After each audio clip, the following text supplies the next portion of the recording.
All right, guys, we are here with my new cult leader, Dr. Anthony Chaffee. That was an epic. I don't know how long it went for. A couple of hours, I think. 2.5 hours. Wow, that's the longest pod we've done in a long time. And there's a reason it went so long. It was fucking incredible. And as a 5-year vegetarian, talking to someone about carnivore diet and diet in general was fucking incredible. So yeah, if you can remember everything, what did we talk about? Points. Well, we talked about, just the benefits of a carnivore diet, some of the myths that people would say like, well, that's going to be bad for you or not sustainable. We talked about the different plant toxins and chemicals that people don't really recognize are inherent in all plants, even like good natural whole food vegetables, and a lot of the science behind that. We spoke about, briefly on the environmental impacts and the ethical side of things, which you could probably spend a lot more time on as well. And I think deserve a lot of time because it's a serious issue. And you went from everything from ancient health Rome to ancient Rome, and to some good Samaritan work in Bangladesh. And basically, we're going to call this episode "Fuck Plants." Yeah, plants are trying to kill you. Plants are trying to kill you, mate. It was fucking incredible. Really appreciate you coming on. And really, I think all of the listeners are going to. Actually, this is going to be fire, I think. Yeah, very good. We do have a Patreon to thank. It's Ricky Bobby. It is Ricky Bobby. I didn't realise it was Ricky Bobby. So I don't know if that's your real name, but thanks, Ricky Bobby. Ricky Bobby. Thank you so much. I don't know what to do with my hands this episode. He's a $10 Patreon member, so you're going to get some good benefits and some shows and tickets and extra content that is provided to all of our Patreon members. So. But for now, let's get hard. Let's get hard. Fuck yeah. Welcome to HardYarns Podcast. I am fucking fat. Anything Chris White says, please disregard it. 5D is actually a state of being. It's a unity consciousness. That was Hard Yarns with me, Frankie Rose. So I'm going to throw it over to your co-host, Daniel Delby. And Cameron Brand. I would do this and then I'd gong. Free in attendance for the millions listening at home. Let's get hard. So we'll just begin. So thanks for coming on. Give us a bit of a brief rundown of who you are and what your sort of expertise is. Well, thank you for having me on, guys. It's an absolute pleasure. Yeah. So my name is Dr. Anthony Chaffee. I'm an American doctor. I moved here to Australia about 4 years ago, and I'm currently working as a neurosurgical registrar at Sir Charles Gardner Hospital and the affiliated hospitals with neurosurgery. But I've always had a deep appreciation and interest in diet and nutrition and how that affects health and chronic disease and performance. I've been looking at nutrition since I was a kid. That was instilled in me very early. My parents were very, they instilled in us, the idea that food matters, that you should really, eat what's right for your body. You want to think decades ahead. You don't want to be eating things now that are going to hurt you later and get heart disease and all these sorts of things. Are you sure you're American? Yeah.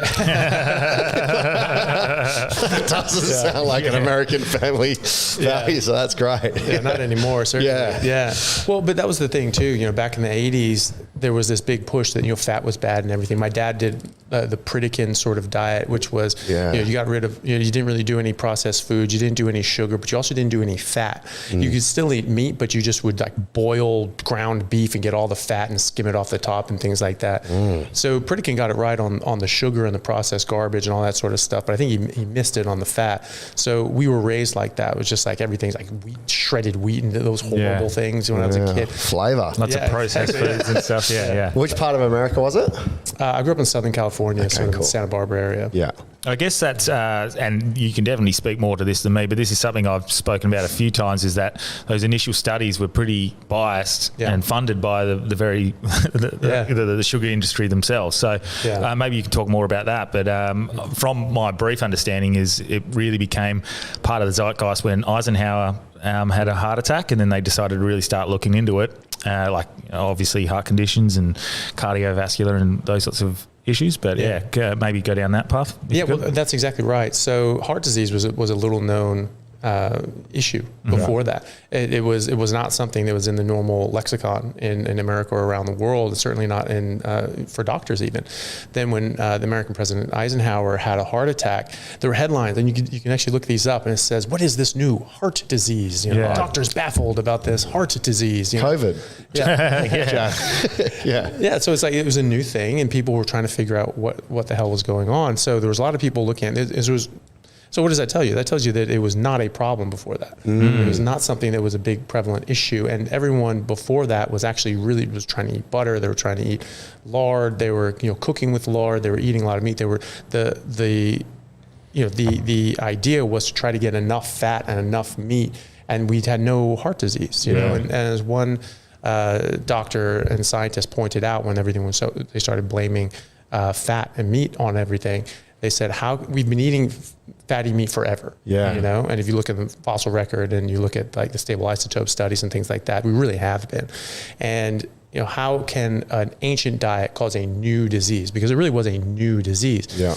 So they were looking at it, and there were sort of two camps. There were people that saw that the increase in refined sugar perfectly tracked the increased prevalence of heart disease in the 20th century.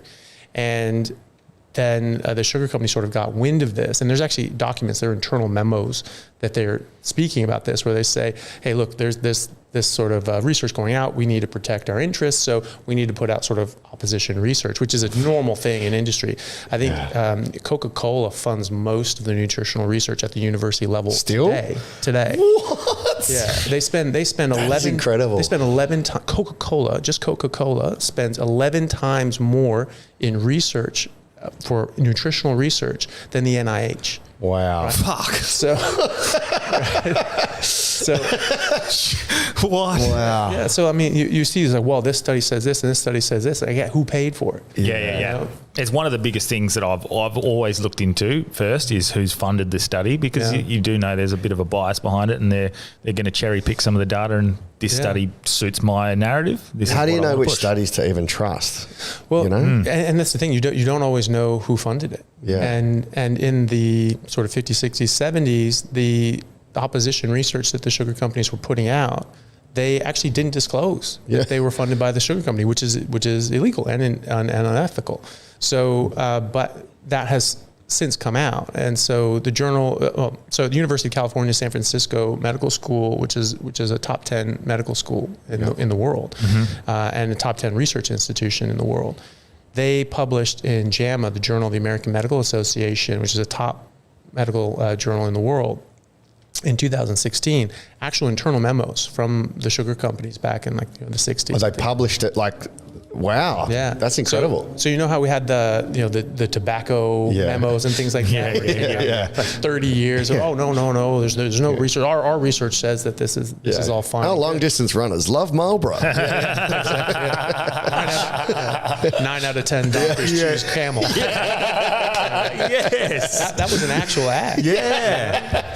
What the fuck? Yeah. And so, it's the same thing. Right? Yeah. And so now we have the sugar memos. Yeah. Right? So they're actual internal memos, their own internal communications, detailing how they paid off 3 Harvard professors to falsify data and publish fraudulent studies to make it appear as if cholesterol caused heart disease, and to exonerate sugar and say that it was totally safe. Wow. One of those professors was named head of the USDA, and it was he who authored and published the 1977 USDA declaration saying that cholesterol caused heart disease, saturated fat increases cholesterol, stop eating both. Wow. For the sake of your life. And it changed the entire Who would have thought a professor was the first ever sugar baby? Well, who would have thought profit drove people's motives? Yeah, exactly. Wow.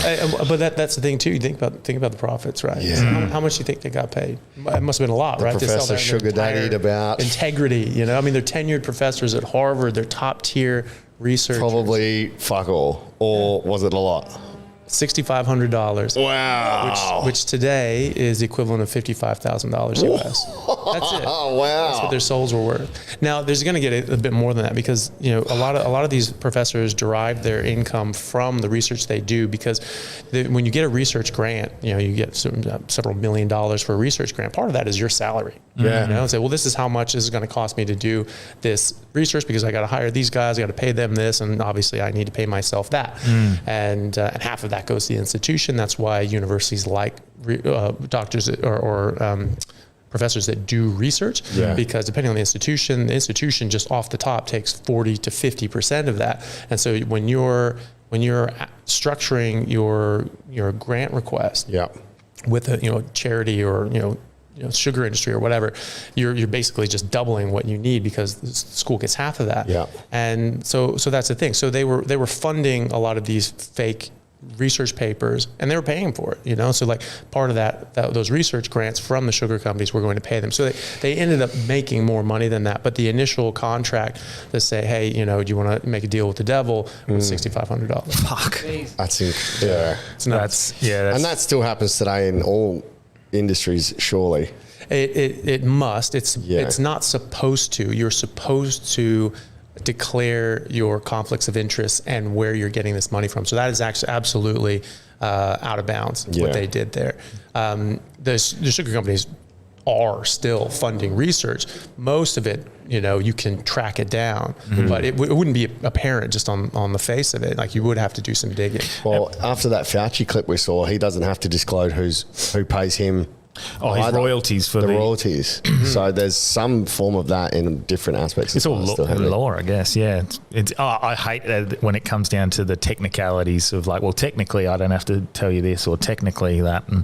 But so on that, I guess do you have lobbying not only with, I guess, the sugar industry, like within, so this carnivore diet that you're pretty fond of, and obviously it doesn't look like it's working for you very well. This guy is beautiful. People that are listening. Nice tan, shredded. So there must be lobbying in other sort of fields that sort of push against this carnivore diet, and one, I guess there's probably a big push within the meat industry.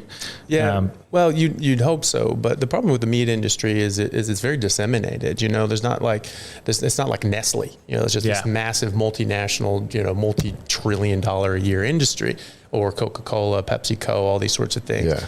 They are all plant-based companies. I mean, they'll use meat as well, but the vast majority of their profits come from plant products. Sugar being a key portion of that. I think. So are you saying vegans are unhealthy? Well, but you twist it. You have to sort of think about it, though. What is vegan? Vegan just means absence of meat, right? Yeah. So Oreo cookies and heroin are vegan. Fuck And this is why that's an awesome diet.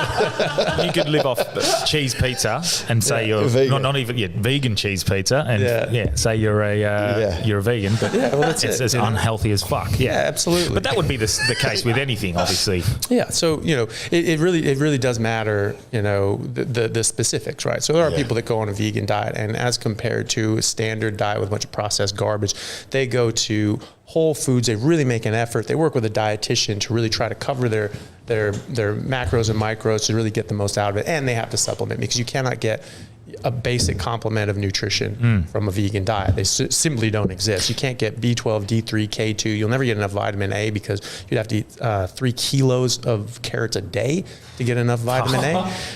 And you never get all the essential fatty acids. You can get protein. I mean, that's the thing too, that it's a bit of a straw man that people say is like, oh, well, you say you can't get enough protein here, but but you can. You actually can. It's just not as bioavailable. It's not as I was about to say the bioavailability is a big factor, right? Because you can absorb it far better through the meat consumption. You can, yeah. And so the thing is that plants don't actually want you to eat them, funny enough. That's what I've heard, and cows don't want you to eat them either. That's why.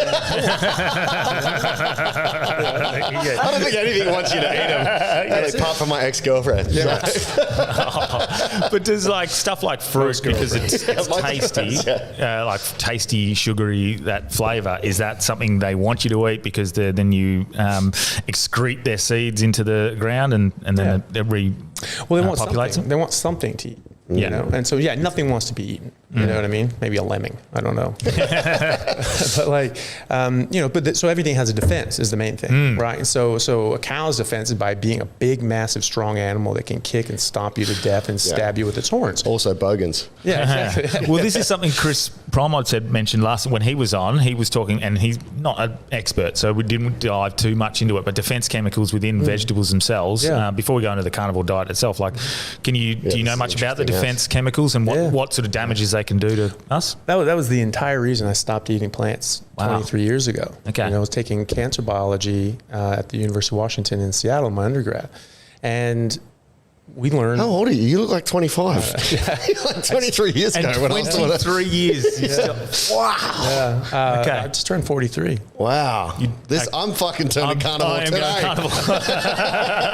Fuck. Yeah. Yeah. Okay. So Yeah. So when I was doing my undergrad, took cancer biology, and I I'd already studied botany, I'd already studied biology. Literally in 7th grade, I learned that plants and animals are in an evolutionary arms race. Plants becoming more and more poisonous, so less and less animals can eat them, so they can survive and thrive.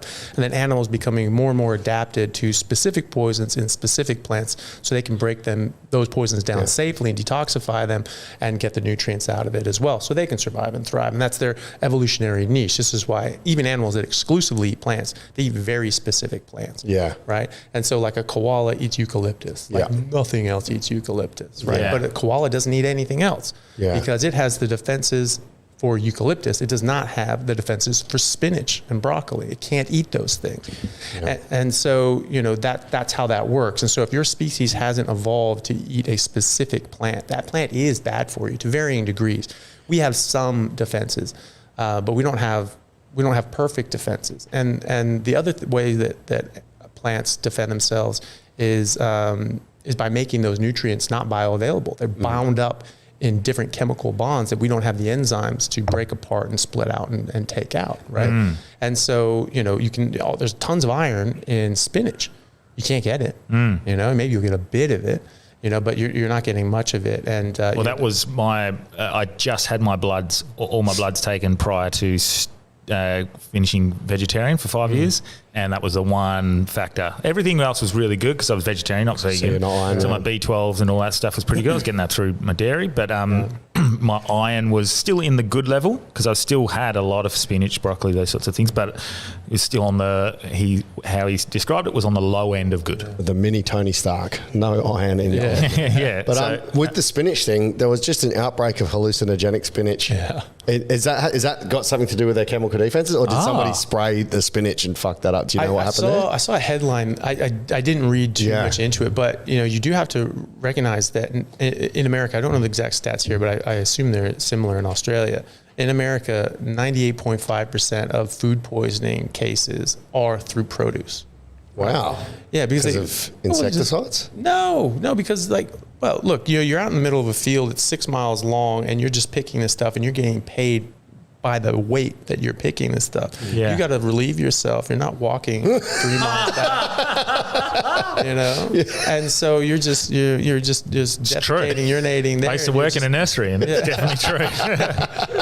And you're not washing your hands, and you're going to pick someone else's lettuce, and you just keep going. So you get E. coli on some lettuce, you bleach that stuff. It's not coming out. It doesn't matter how much you spin it in your little salad spinner. You're not getting that off. And never even thought of it that way.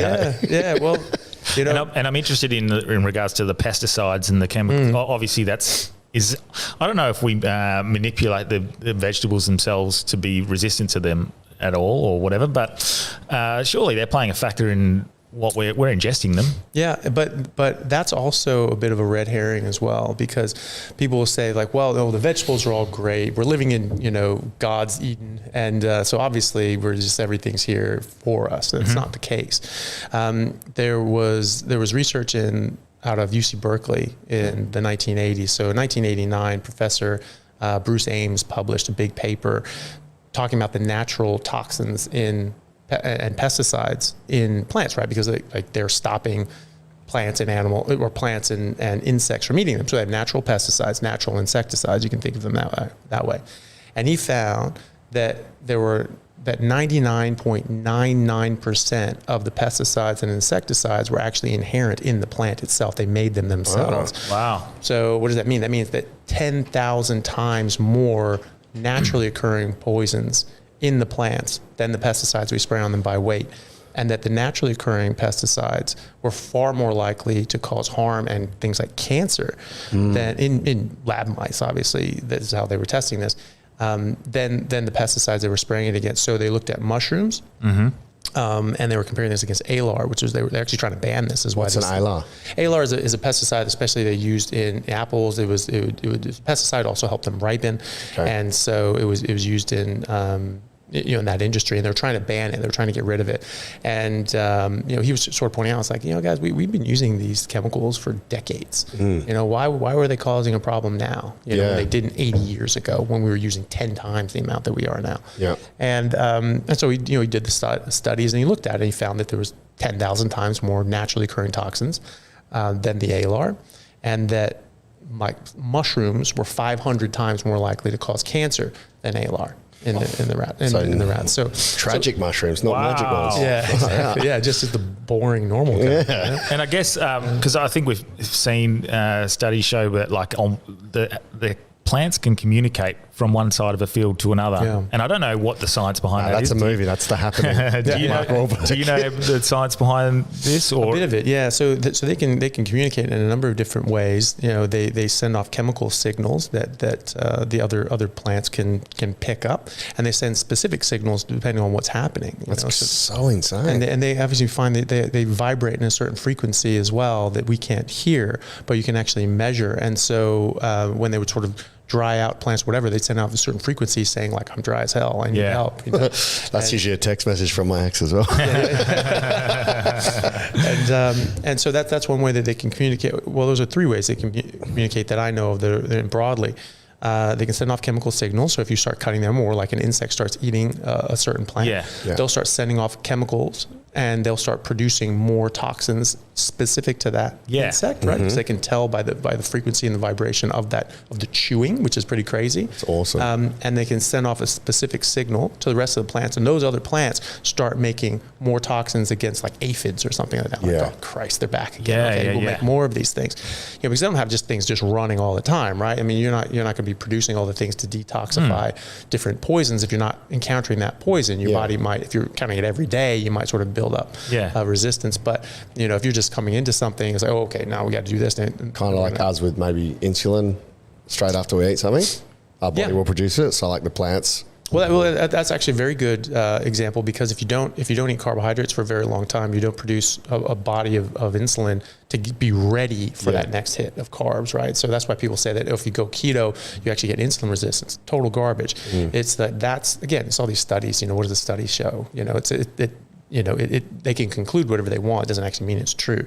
Yeah. And so what that study was is they looked at your glucose tolerance. They give them a can of soda, and then they look at their glucose and their blood sugar, and it goes way up.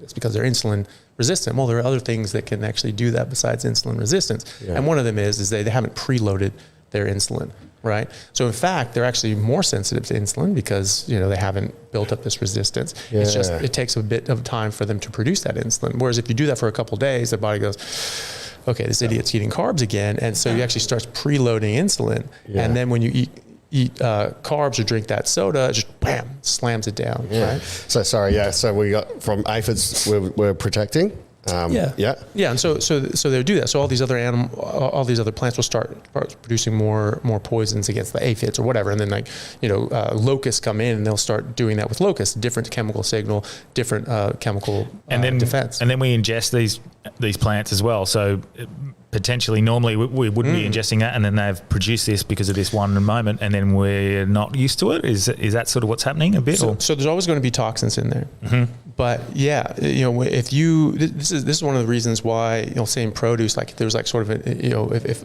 evidence that bugs have been in there, bugs have been eating it, or there've been a patch where maybe some fungus had got on it. It's this is bad now. You don't want to do that. It's not even enough to just cut out that part. You just don't eat it. The reason is because that plant has been attacked by something, and now it's increased the amount of toxins that are going to be available because Yeah. it's fighting off that infection or that infestation. And so they are more harmful at that point. And we've known this for hundreds of years, that, you know, you don't do that, maybe even thousands, you know, I mean, this has been passed down by, you know, folklore and stuff like that. So that's why. And that's why Jeffrey Dahmer would never bring anyone home that had the flu. I'm listening and I'm watching poor Cam over there, just fucking his mind is blowing. He's like, what the fuck? So Cam's gone on his own weight loss journey. He's lost 60 kilos in like the last, 6 months or something? Yeah, it's been about 6 months, yeah. So, it's extra that's awesome. today. Largely through ketogenic and exercise, or? Oh, no, I had a coach and she did like a reverse diet, so it's 2,200 calories a day, 4 meals, and it's a lot of protein. So it's basically like 190 grams of cooked chicken breast 4 times a day. Yeah. But I was just growing up poor though, just what you're talking about with the veg. It's like my whole life I've just cut off the shit bit of a bit of vegetables and stuff. And do you know what I mean? Like that's why I was like, holy crap. I was just even thinking this morning with my strawberries in my shake, I cut off all the dodgy bits and you're blowing my mind. But yeah, like it's completely changed my relationship to food, and now like it as a fuel, and you can feel the difference from going from like 4 meals of Hungry Jacks every day to 4 meals of chicken breast, and you're like, I feel ready to go. I feel like my body's like loving it, like it's like a machine I turned on. Oh, it's Macca's slogan there in the best way. I'm loving it. And that's where I really am intrigued by this, because when you talk about food being a medicine and food potentially helping your body, which is what I think we should be looking at food as, it's fuel for our vehicle. What I've seen and the benefits that I've seen, and maybe you can go into this a bit further, is of the carnivore diet, there's a number of very good benefits, including like, you know, autoimmune diseases and things like skin conditions, inflammation, joint pain. So yeah, can we go into that side of things and what the benefits are and the science behind? Can I piggyback that question as well? So, and you were talking about why plants were causing cancer, and that caused you to go into this pathway. So, well, I think they're joined, right? Yeah. Because like, you know, a lot of these things, I think it's as important what not to eat as what to eat, you know, and that's because, you know, you eat meat, you eat fat. Fat's very good for you. Cholesterol is actually very good for you. It's what our hormones are made out of. All our cells are made out of it. Our brain is made out of it. So these are very important nutrients that we need. But more than that, like these other things actually cause harm. And so especially when you see like different diseases, I don't think of them as diseases per se. I think of them as toxicities and malnutrition. Toxic buildup of a species inappropriate diet and a lack of species specific nutrition, namely too many plants that we weren't designed to eat and they're causing harm, and not enough meat that we're getting, you know, proper adequate nutrition from. So with autoimmune especially, I mean, that's and even diabetes and all these other things, you can actually reverse these things and significantly improve them, if not completely eradicate them in an individual, by just eliminating out certain things. So you can actually get benefits by going on a specific sort of vegetarian, vegan, whatever. You're cutting out all these processed foods, these sugars, these processed carbs, things like that. You can actually get improvement on that. But what does that mean? That means that there's something in the food that's causing that disease. Yes, right? yeah. And so what a carnivore diet is, it's our biologically appropriate diet, is what we are designed to eat, is what our ancestors have been eating for literally millions of years since the dawn of time. And what it does is it eliminates out all of these other things that can cause harm. And so, you know, you're never going to get a better elimination diet than that. Yeah. Because I've had obviously a few friends do the raw vegan, do the carnivore, and they've all had the same effect. And for me, it was always like, well, that's because you're eliminating all the fucking processed shit that we've been programmed to eat consistently, like even cereal, for example. Almost by default, you get all of these benefits because you've cut out all that processed food and the stuff that's naturally not good for you. Yeah. And so, and then how much of that is specifically it's just by eliminating it, but then you're obviously adding to it with this meat? Well, it's both too, you know, because I mean, certain things like, I mean, look at Alzheimer's, right? You know, your brain is degrading. You can look on MRIs. It's really just shrinking down to like a shriveled walnut, you know, and so you're actually losing, you know, mass of your brain, right? Wow. And so there are a lot of reasons for that. If you're eating carbohydrates, you can get insulin resistant, okay, but that goes for your brain too. Your brain is tissue that can become insulin resistant. So after a while, you're not getting all the requisite energy into your brain. It starts degrading. Also, you need these essential fatty acids to grow your brain. You need cholesterol to grow your brain, or at least maintain your brain as well after you've grown it. And this is doubly important for kids who are developing. Their brains will not grow and will not develop to their potential if they're not getting enough fat and meat, and if they're eating too many plants that are actually retarding the development of their brain. We can look at this since before the agricultural revolution. The average human brain size, adult male brain size, was 11% larger than it is now. Jeez. I think that's purely from a nutritional deficit that we've been having. So this goes back to when I learned, back in cancer biology, and when I stopped eating plants. We went over all that again, that, plants use defense chemicals. That's their defense, right? Everything has defense, right? Animals can run away or fight back or hide. They have camouflage. Plants cannot run away. They cannot fight back physically, right? So they need to use other means. They can have spikes. They can have thick bark. They have all these different sorts of defenses, these barrier defenses. But if you get down to the actual flesh of the plant, they need something else. And so they actually have poisons that they can produce. And they're quite abundant, as we know from the work of Bruce Ames. And I remember learning this and from a cancer perspective, because it's a cancer biology class. And we learned pretty much in the first week that things like Brussels sprouts had 136 identified human carcinogens in them. So at that point, our parents are trying to kill us as kids. Shit. So eat your Brussels sprouts. I don't want any more kids. I got Brussels sprouts at home, damn it. But who likes Brussels sprouts? Not me. I'm eating it for health. Yeah, apparently. They do taste a little bit poisonous, man. Yeah. When you think about it, there was a Simpsons thing where they talked about it was one of those joke ones, like Homer choked on some broccoli or something. Yeah. And he's just like, oh yeah, broccoli is one of the most deadly things out there. It's like, what, broccoli? Yeah. And he's just like, yeah, well, they try to warn you with their horrible taste. That's again Simpsons predicting the future. That's it. Yeah, but it's exactly right. That is actually biologically very accurate, because that bad taste is a signal from your brain and your tongue telling you don't eat this. You naturally want to go spit it out, right? So that's like a Mr. Yuck sticker, like just in your body saying, do not eat this. So anything that tastes bitter, tastes bad, tastes extreme, you're just going like, ugh, I don't like that. Anything that a kid would sort of turn their nose at, you probably should think about that, because they're closer to their genetics. We can override this, sure, most people here like drinking alcohol, but did we like that when it first started? It tasted like fish juice. Yeah, it's not good. It was disgusting, but it's an acquired taste is how they call it. So the Italians, what happens there? Because everything's delicious. It doesn't matter what it is, I'll eat it. But you can make something taste better, right? So a potato. Have you ever had a raw potato? Yeah, it's not the best. It's really bitter. It's really gross. I remember trying that when I was a kid. I was like, what does that taste like? I'm like, it actually looks like it probably tastes horrible. I did that with garlic. Yeah. Because I was backpacking. I was 18, and someone taught me how to cook, as I was a grown man. Yeah. And we cooked the garlic. I was like, this smells so fucking good. It must taste delicious. I just chucked a massive clot, started chewing. I was fucked. I was like, what the fuck? This tastes nothing like it smells. Yeah. So it's the thing, those extreme tastes, they can just warn you away that there's something in here that you don't want. Yeah. But you can cook them, you can temper them, you can put butter on them. Like a baked potato is pretty bland because you've cooked it, you've denatured these toxins, and so they're off the registry. They're sort of changed a bit, and your brain can't recognize them, so it tastes pretty bland. Does it cook the toxins out? Well, that's what I was about to say. By cooking these vegetables, not all of them. Yeah, so a lot of them don't actually. Some lectins are a really big, broad class of defense chemicals that plants have. There are lectins in meat as well. They don't seem to cause a problem. The ones in plants do. Ricin, that thing. It's like the most. It's super poisonous. The Russians love it, eh? Yeah. Is that what they've poisoned people with? The spice? Yeah, that's it. Yeah, so that's a lectin, and that's from castor beans. And so when you press castor beans and you get out the castor oil, which is also toxic, it's a laxative, so people fix their constipation with that. The leftover stuff has ricin in it.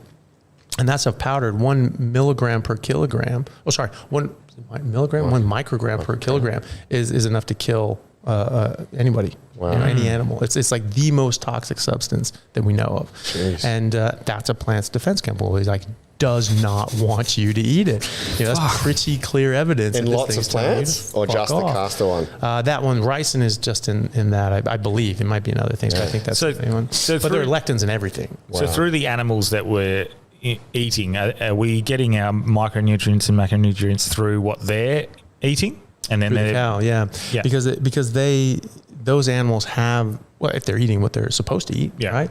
You can feed an animal a bunch of, soy, corn feed nonsense. They don't eat that in the wild. Yeah. So they're not going to have perfect ability to get nutrients out of that. They're not going to have a perfect ability to detoxify those things.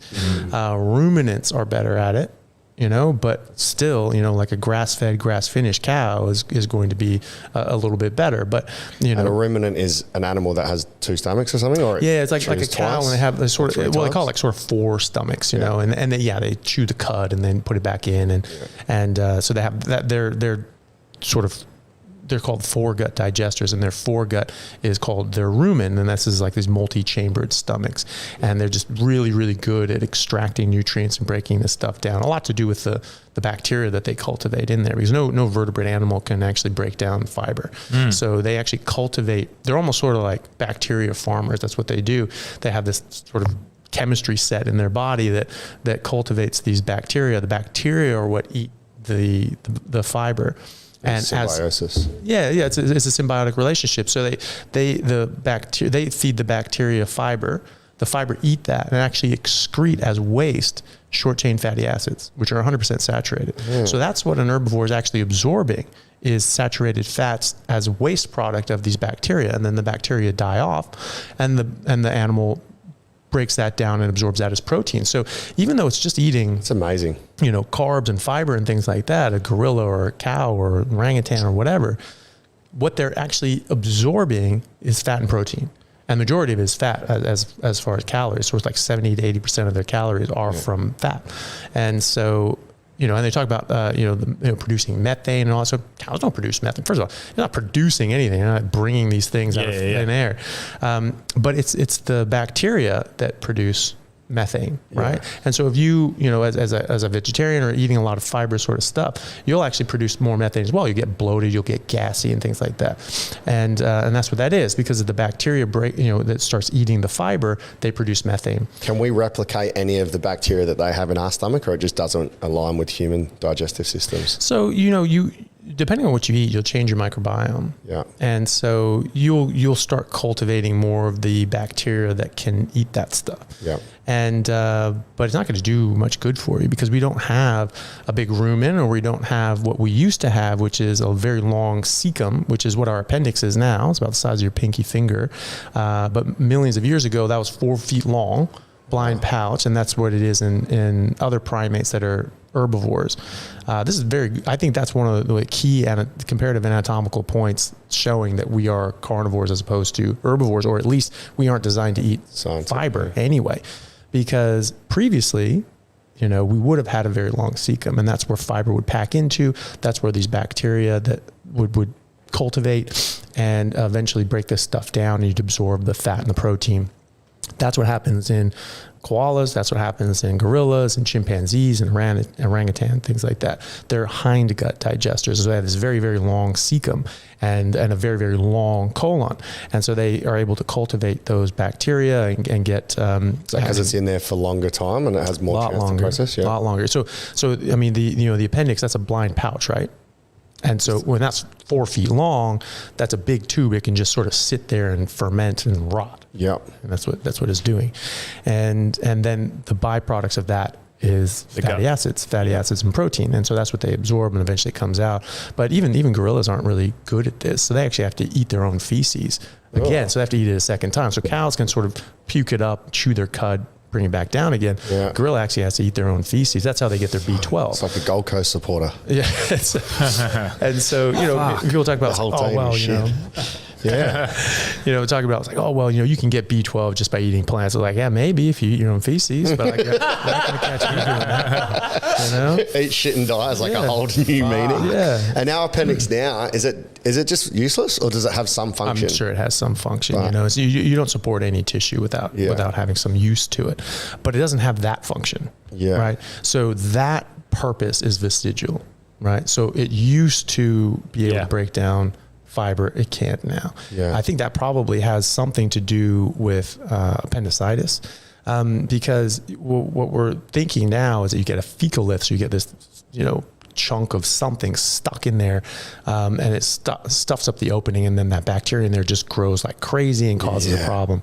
It's like your own ISIS. It's just a little suicide bomber waiting to go. Is that evidence that we've evolved over the years to move away from fiber into meat? Oh, 100%. Yeah. So millions of years ago, right? So millions and millions and millions of years ago, that would have been a big cecum, but we have not eaten fiber in millions and millions. Is that because we developed tools, hunting, and moved away from that? So we might have just been foragers to begin with. Oh, yeah. That we didn't have the tools to kill a fucking saber-toothed tiger or whatever, but now as we developed and go, okay. Yeah. And as an American, Christianity and religion are massive with science, and you've spoken a lot about evolution. So where do you sit on that, and how does that go in the States? Because it's... Well, I mean, it depends on who you talk to. I mean, I have a lot of people that follow me, and some people do get upset about me talking about evolution. They get very upset about that, and I'm not trying to stomp on anybody's belief. These are my beliefs. I don't think that you have to exclude God by saying that there's evidence for evolution. I mean,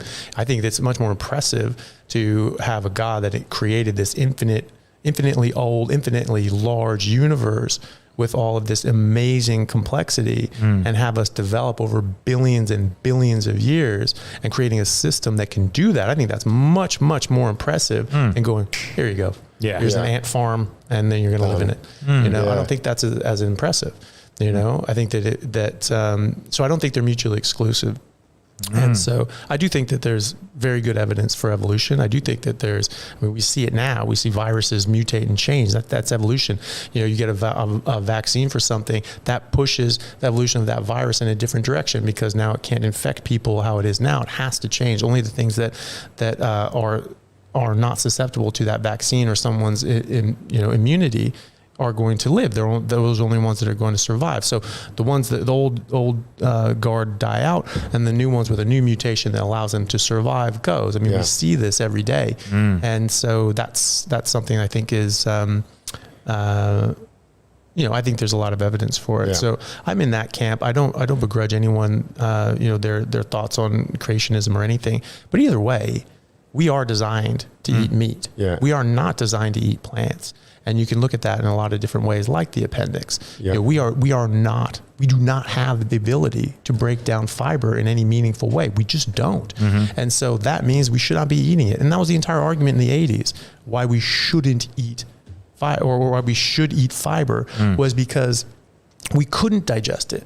We couldn't get nutrients out of it. That's illogical. Yeah, well, that's it. But they said that everyone was getting fat and sick. So we stopped eating fat, and everyone started getting fat. But and so they said, you are not what you eat. So I did watch this, I think a reel that you shared or you put up yourself with the South Park, turn the pyramid upside down. Yeah, that's right. Fucking hilarious. Yeah. But is it closer to truth than what you'd expect? Absolutely. So turn the food pyramid upside down? Yeah. Yeah. Wow. Yeah, and then just cut off a couple of the tiers, just stick with the meat and fat. Yeah. So Metamucil, if you want to sponsor us, we can't have you. So let's get more into the carnivore sort of stuff. So you're suggesting just fucking cut it all out. Is that potentially because you're just like there's no way of avoiding the poisons that these plants? I mean, they're pernicious. I mean, so all plants defend themselves that way, and so sort of big circle back around. This is what the podcast always does. We fully just go on tangents and come back. Yeah.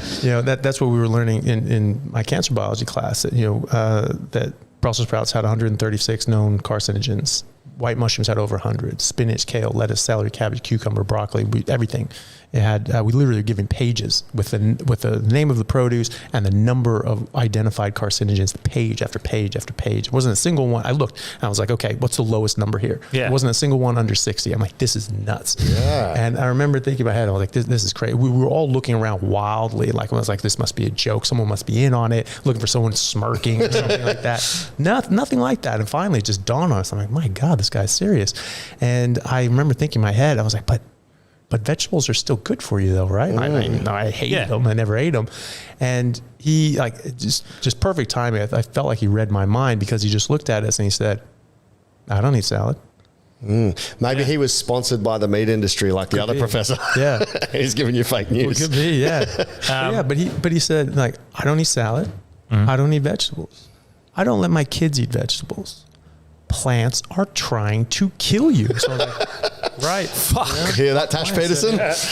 So we had Tash Peterson, the vegan activist. Hers is not on any at all. No health grounds. She's It's not more basing on compassion health. grounds. Yeah, Sure. compassion. So where do you sit on that side of things? Because obviously, the meat industry at large can be pretty fucking brutal, disgusting, and brutal. Well, but there is a compassionate side to hunting and process and stuff. But there is a compassionate side, I think, to hunting. Not the fucking redneck dickheads who go out there just being assholes. People, but let's go down. Well, no, look, I totally sympathize, and I think that when you, especially if you're deriving your nutrition from animals, you really do have to pay a lot of respect to that, and you have to treat those animals very well. You have a social contract with them. You protect them in life, and you feed them, you house them, you take care of them. These different ranchers out in northern North America, like in Canada. I was talking to a lady. She was just by virtue of just living out on a ranch and hating vegetables, and the only thing you ate are things that you grew and raised. And she was like, I'm not growing vegetables to eat them. Yeah. And so she just ate meat. So she's been a carnivore for 60 years, a rancher for 60 years. Wow. And she loves her animals. I mean, she's out there in minus 40-degree weather, chipping ice off the hooves and making sure these animals are safe, on Christmas Day, working for 12 hours, during a blizzard to make sure the animals are safe. There actually is a lot of love and compassion that goes into this. It's not just a horrible, evil thing. Simply, even if you're an asshole, that's your product. That's your livelihood. You let that animal die. You let it suffer. It's not going to grow as big. It dies. You don't get it at all. That's your money. Yeah. You're going to go out of business. It's as simple as that. And so it's forced altruism. You have to take care. You have to take good care of that animal. So that's the thing. You protect it from predators. You heal it when it's sick. You protect it from the weather. You feed it. Make sure it has enough. If there's not enough pasturage, you're bringing in hay. All these sorts of things that you're doing to take care of that animal. Yeah. And then you feed it, and then they feed you. That's the deal. And you don't get to break that. You don't get to hurt them. You don't get to have them suffer. I totally agree with that. The hard truth is that we are heterotrophs. All animals are heterotrophs. Something has to die for us to live. And you're talking about plants communicating. They don't want to die either, as we discussed. Yeah. And they actually respond to pain and to damage, like as we discussed. They have communication, very intricate, almost like neural network quality, like Avatar style. Yeah. They communicate through different fungus and things like that. In the soil, and they can actually transport nutrients and moisture to other plants around them. And so actually, they sound better than us. They sound way nicer than us. Well, they're all taking care of themselves, and it provides an advantage, right? Because if you have a lone tree out there, it's going to just be hammered by the wind. But if you're in a big forest, you're actually very protected. Hey everyone, really happy to announce a new sponsor for the show and for everybody down in Australia, Stockman Steaks, who are delivering high quality grass-fed and finished pasture-raised beef and other meats, flash frozen and vacuum sealed to your door, something that I've been enjoying a lot of myself recently as well. They also have a great range of specialty items such as high-fat keto mince and carnivore beef and organs mince with liver, kidneys, and beef heart as well. So use code Chaffee today for a free order of beef mince or another specialty gift along with your order at stockmansteaks.com.au, and I'll see you over there. Thanks, guys. Yeah. And so there are a lot of benefits by helping out the other trees and plants around you and not just be fighting. No, this is all just cutthroat sort of things. They actually help even different species of plants. They can connect through these little networks of fungus. Sometimes I think fungi are pretty switched on. Pretty crazy, yeah. I've had a lot of fungi experiences where I feel like they're smarter than us or they're connecting somehow. Yeah. Well, it's very intricate, you know, and so that's something that people don't understand too, is that plants feel pain, they respond to pain, they don't want to die either. We just don't see them suffering in the same way we see an animal. But in the 1950s, no one thought animals could feel, well, they don't feel pain in the same way that we do. I mean, that's obviously stupid, but just because they can't communicate in English and saying, hey, that hurts me, please stop. They said, well, it's not the same thing. Well, now we're doing that with plants. Say, oh, well, they can't do that. That's crazy. Actually, there's a ton of data showing that they do feel pain. They respond to pain. They get stressed, they get hurt, they have big problems with it. So it's more complicated than that. But there's no nice way to kill anything. Yeah. Right. And so, but with kindness, I heard killing with kindness. But there seems to be this detachment from factory farming. Yeah, the detachment, the packaged bit of flesh that we get on the table is so detached from the animal it was, and it's so convenient. And so I think it's close to 96% of the food meat that Australians ingest is factory farmed meat, which is it's creating this detachment from the animal that's given its life for you to, and you have no appreciation for it at all. Whereas what I'm seeing in these hunters, they have the compassion for and appreciation for the animal that's given its life to give it its meat, and they'll kill the one animal and it'll last them all winter. Instead of, I guess, when I have my chicken wings, I need 40 chickens. But you also have your even your vegans and stuff like that. They'll have their vegetables, but then how many insects, how many animals, how many small rodents have been killed for the animals for the food? We studied that. So out of University of New South Wales, 2011, there was a paper published that showed that eating to get 1 kilo of plant-based protein, you had to kill 25 times the amount of sentient animals than you would to get 1 kilo of animal-based protein. And again, going back to bioavailability, that 1 to 1 kilo, that is not the same thing. So you're actually not getting, you're getting much less than that as a percentage. So, it's actually probably, you have to kill more animals to get the same equivalent amount of bioavailable protein as well. So that's what they don't consider. You're tilling a field. First of all, monocropping is terrible for the environment. This is not natural. This is animals living and being in a pasture. That's natural. That is nature. Animals being out in the land. Having just one crop spread over however far. Well, to grow one crop, you necessarily have to destroy an entire ecosystem. You have to kill all the plants, all the animals. 55% of Borneo's rainforests have been dug up and bulldozed to grow palm seed oil crops. They've killed all the orangutans, killed all the snakes, killed all the animals that called that their habitat. And people say, well, and vegans will dismiss that by saying, well, but they're replacing it with plants, so it's the same. It's actually not, because you've already killed all the damn orangutans, and all the snakes and all the other animals that live there, and biodiversity is incredibly important for an ecosystem to survive. Absolutely. So those palm plants, that's not an ecosystem. There may be birds and things like that go in there, but any large animal that goes in there and messes with those crops, they get shot. And so if you have a big field of corn and you have pigs going in there to try to eat it, you have kangaroo that go and try to eat it, deer that try to eat it, they get shot, and that meat goes to waste. That's not someone hunting. It's just it's 2 a.m. There's a bunch of things you have to kill them. Who needs 1,000 pounds of hog at 2 a.m.? So Saturday night in Northbridge, I reckon we could do it. Chuck it on a doner. And again, that comes into that detachment from the animal and the lack of appreciation, but also the greed that we're having. And that's another question. If we're to go down this path of hey, we need to eat more meat and less vegetables, that we still have to grow produce for the animals to eat. Not necessarily. So what's the scenario there? So the thing is that a lot of the feed that goes to the animals are the byproducts, the waste products of the crops that we grow, right? Hay. We're not growing that for the cow. That had something on the end of it, that we wanted to use, and then the stalks, they go to the cow. And so, and they're talking about corn stalks, corn cobs and corn stalks and all that sort of stuff that gets churned up into animal feed. The soy, it's not necessarily soybeans, that's going to, idiots eating edamame and things like that. And to idiots eating edamame.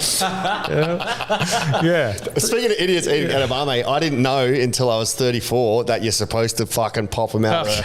I was just my friend's I love edamame. I'm it's fucking gross, man. I can't even get it. I'm chewing the whole thing. Oh my God. Not popping the bean out, eating it in the shell. Did you just learn that then? Yeah. Oh yes. So the thing is that the edamame part, right? The soybeans, that's actual product. That's a cash crop, right? And then the rest of the plant, there's a whole plant that goes with those stupid little beans, right? And so, what do you do with that, right? That's what the animal feed is, right? And so that goes in and that's given, to livestock and things like that to eat, or it gets burned. Because that's the thing too, you cannot have plant agriculture without animal agriculture, because a lot of the waste products go to feed the animals. If you don't have enough animals to eat these byproducts, then you have to burn them. You know, you can't throw them in a landfill. I mean, there's too many billions of tons of this stuff a year, so you burn them. And so, you know, all the Amazon forest and things like that, those were a whole distraction anyway. Like, you saw that on social media. It's like, oh my God, the Amazon's burning and no one's talking about it. I was like, that's a distraction. Someone's trying to fucking keep us off of something. Yeah. You know, it doesn't sound like the media to do distraction techniques. Yeah. And like, and so then the only thing you heard about for the next 2 months was about how the Amazon's burning, and they blamed ranchers and cow things like that's not what was happening.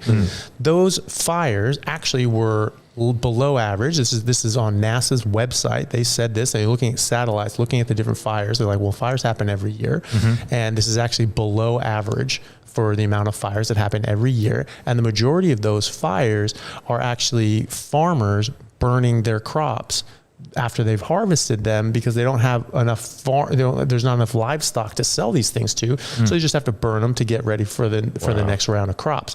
And that was what the Amazon was burning. The Amazon is just like a state like WA, you know, and so the Amazon was burning, not the Amazon rainforest. The state of the area. Amazonia was burning because of these so who benefits from that fake news being spread, or what are they trying to? So whatever, you know, if you ever watched the movie Wag the Dog, watch it. It's like a Dustin Hoffman movie. It's really interesting. There's all these political issues that are coming up, and they're like, well, you need to distract this. So they actually fabricated a war, and they went with like these Hollywood producers to like make all these scenes and things, which we've actually seen. And that's happened. Yeah. We've seen this in like, you know, different sorts of disasters. These bombs went off, and you see like these people just laying there, all that. It's like, that's the same guy. Yeah. You know, this is like six people. This is the perfect guest for our podcast. Yeah, bad actors. Yeah. But you see this stuff, and you actually see behind the footage, like people like leak footage of this stuff, and it was just like, what the hell is going on here? And it was like not nearly as big of a story. What as do they call them? False flags. False flags. I think fake news. And you see it in the past with the Gulf of Tonkin incident, and it got US to join the Vietnam War and whatnot. So you see how they can use a false thing to implement something that they already wanted in the first place. Yeah, I'm not familiar with that instance of it, but I mean, this is something that is used, and so the movie.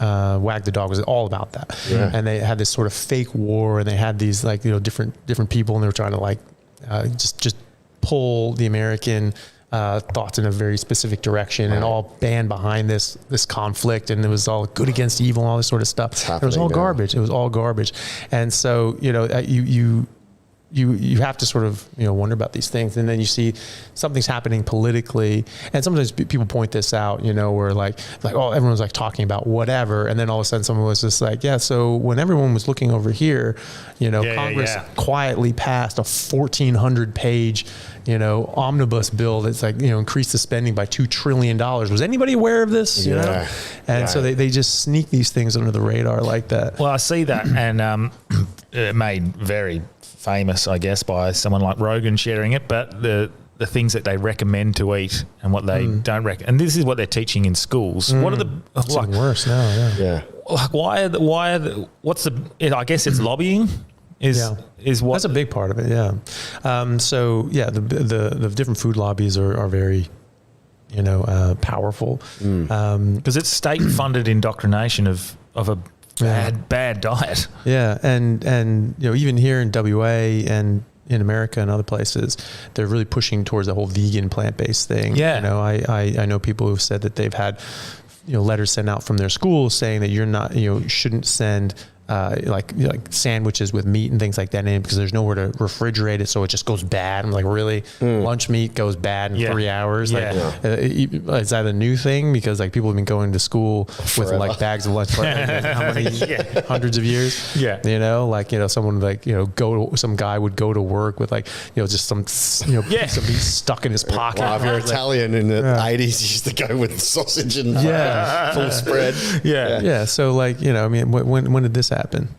So and I've seen the WEF, World Economic Forum, of course they should be giving dietary advice, but they're pushing for us to eat less meat and more crickets, and of course. I guess that's for climate change. And just picked up on what my thought process was going. What's your opinion on replacing meat with cricket? Because it's theoretically it's still animals, right? You know, but I mean, there's obviously, it's not really what we're supposed to eat. It's not gonna have as much fat as other things. You just need way more of it, hey? Yeah, and it's it's not as good as a cow, and you have to eat a lot more of them. Well, Bear Grylls will have you believe in this protein there is 50 times more. Yeah. So it is good protein source, but it's not. But you actually need a lot of fat. Yeah, you need more fat as a proportion of your calories than you do does protein. Seafood count as well? Yeah. Because that's more natural. Yeah, anything that had parents, basically. Anything that had parents.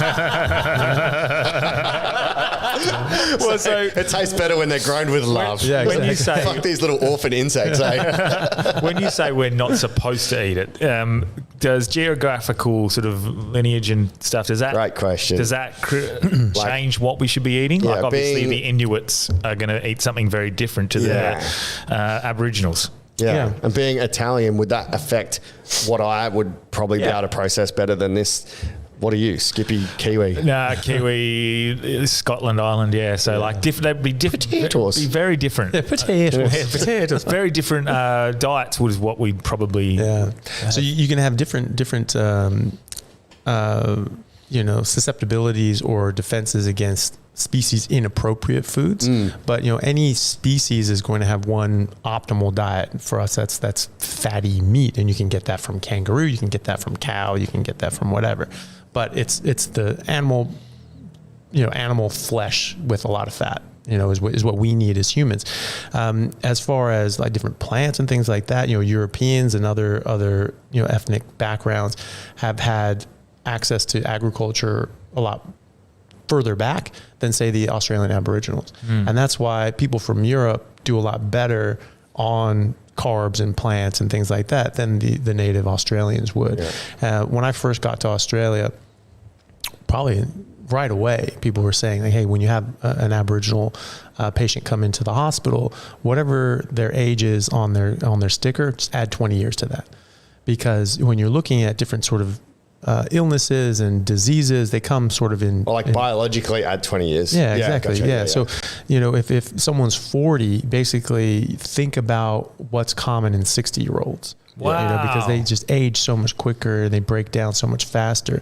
I think that's exactly to do with the fact that they don't have as many defenses against these plant toxins that we would, coming from Europe. I remember learning that actually when I was a kid, when I was living in California. I think I must have been like 7. I heard this news story talking about it, how when eating a Western diet, specifically when eating a Western diet, Native Americans were 4 times as likely to get obesity, heart disease, diabetes, cancer, and all the rest. And I remember thinking at the time, I was like, well, doesn't that mean the food is causing the disease? Yeah. Because if they don't eat the food, they don't get the disease. And we eat the food and we get the disease just at a lower rate. What are they eating? We're not. What's a non-Western diet? Like, what the hell are they talking about? Well, I didn't know it at the time, but what they used to eat were just they were high-fat carnivores. They ate a bunch of buffalo and pemmican. It was 50-50, dried meat and rendered fat. That was what they would eat. It was about 80% of their calories from fat. That's what they'd eat the whole year. They'd do a buffalo drop. They'd scare like a herd of buffalo over a cliff. They'd all fall to their death. And they would use, knives and things like that to skin them and prepare them. They'd dry the meat. They'd make pemmican. And that's what they'd eat the rest of the year was pemmican. Is pemmican like jerky? Yeah, sort of. You dry out the meat like you would a jerky. And then they would use like a big stone, like mortar and pestle, just grind this stuff up into like just big powdered dried beef and buffalo. And then they would render the fat. Right. So they would sort of melt out the fat to make tallow, and they would mix that in sort of at a 50-50 proportion. Yeah. And that would dry and harden, and you can just eat that. And it's I kind of want to try that. It's good. It's really good. Yeah. There's one of the things that I've had. You can't really get it in Australia. I should have brought some for you guys because they send it to me. They sponsor me. It's called a Carnivore bar. It's just pemmican. Okay. It's the same idea. You can make it yourself. It's actually very easy. And you just do that exact thing. You take these very thin strips of beef or whatever. You get very cheap, just a very cheap lean cut, and cut them into very, very small thin pieces, dry them out in like a food dehydrator. You can do it in your oven on a very low heat and with the door open. And then you grind that up in like a high powered blender until you powder it, and then you get just melt some tallow. You can just buy grass-fed tallow, and you mix them together in 50-50 proportion by weight. You put that into like a little casserole dish or something like that, put it in the fridge, it'll set, and you just cut off bars, you know? And so it's like... is it all like protein fat bar? That's it. Yeah. So it's perfect nutrition in a bar. So it's perfect for like, when you go camping or hiking. Does it taste all right, or is it just bland? I think it tastes great. Yeah. And, the Native Americans, apparently, a lot of them actually just preferred that. And they're eating like the fresh meat and cooking it. They're like, well, forgive my memory, but I can't remember the book that I partially read. Didn't read the whole thing, but I remember that part of that being they were talking about some of these other cultures that went to a Western diet. Not only did it affect their obesity and stuff, it was affecting like their jaw structure. It was like shifting their Weston Price. That's it. And like teeth were moving, and like they were sort of shrinking in and creating all these issues. Like so your jaw size, your tooth development are predominantly nutritional. So crooked teeth are not genetic. Crooked teeth are malnutrition. Generally from vitamin K2. This is in dentistry journals. I read this about 5 years ago in a dentistry journal. It's mostly K2. K2 only comes from meat. You can't get this from plants. So if you're not eating enough meat, it's fat soluble, so you're not eating enough fat. Most people are trimming the fat. They're eating very lean meat. And so you're not getting enough K2, among other things. And so, you're not going to develop your teeth properly.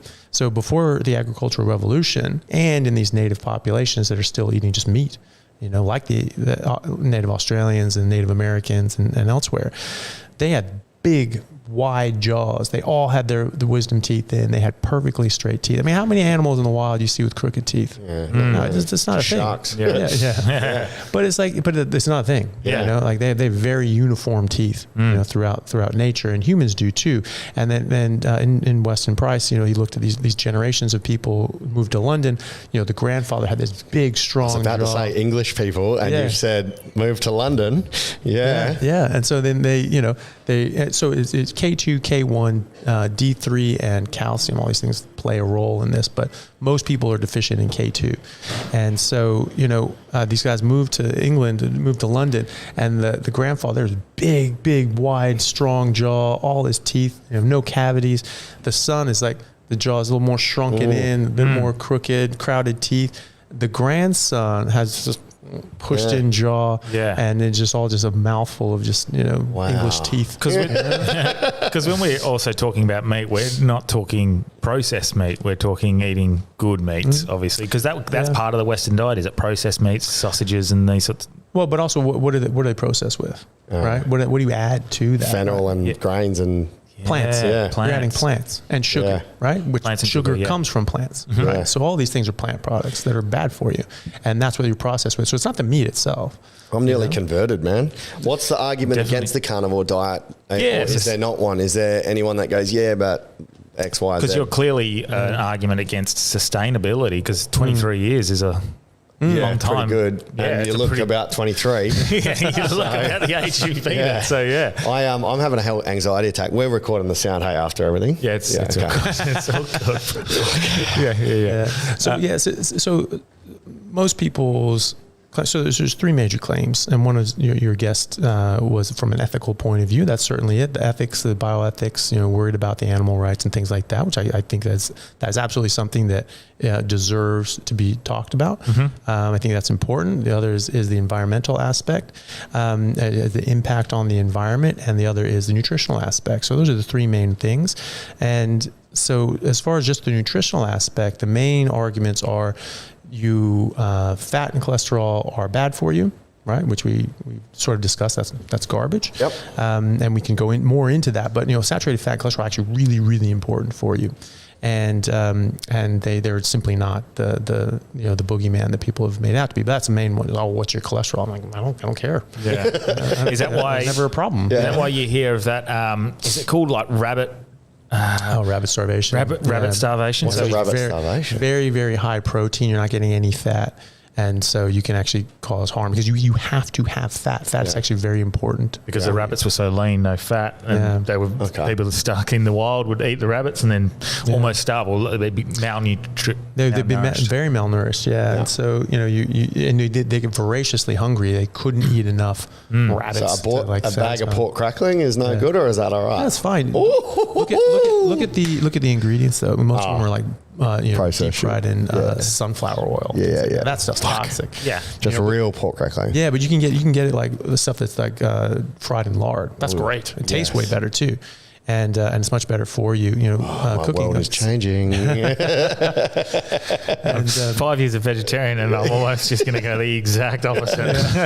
Yeah. Well, a lot of people do. I'm certainly going to try it. Well, a lot of people, go vegetarian or vegan for very good reasons. They're like, well, this is supposed to be better health. I really care about my health. I care about the environment. I care about this. So this all makes sense. And then you learn, okay, my health isn't actually all that great, and maybe this isn't what I thought it was. But your motivations are still there.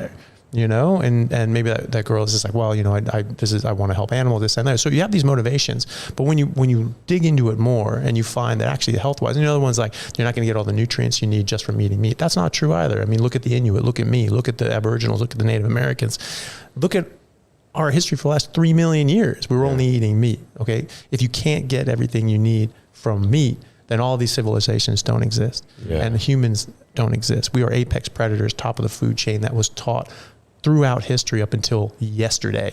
And they say, no, we were actually herbivores. Since when? Yeah. Like, when have you seen a cave painting of a salad?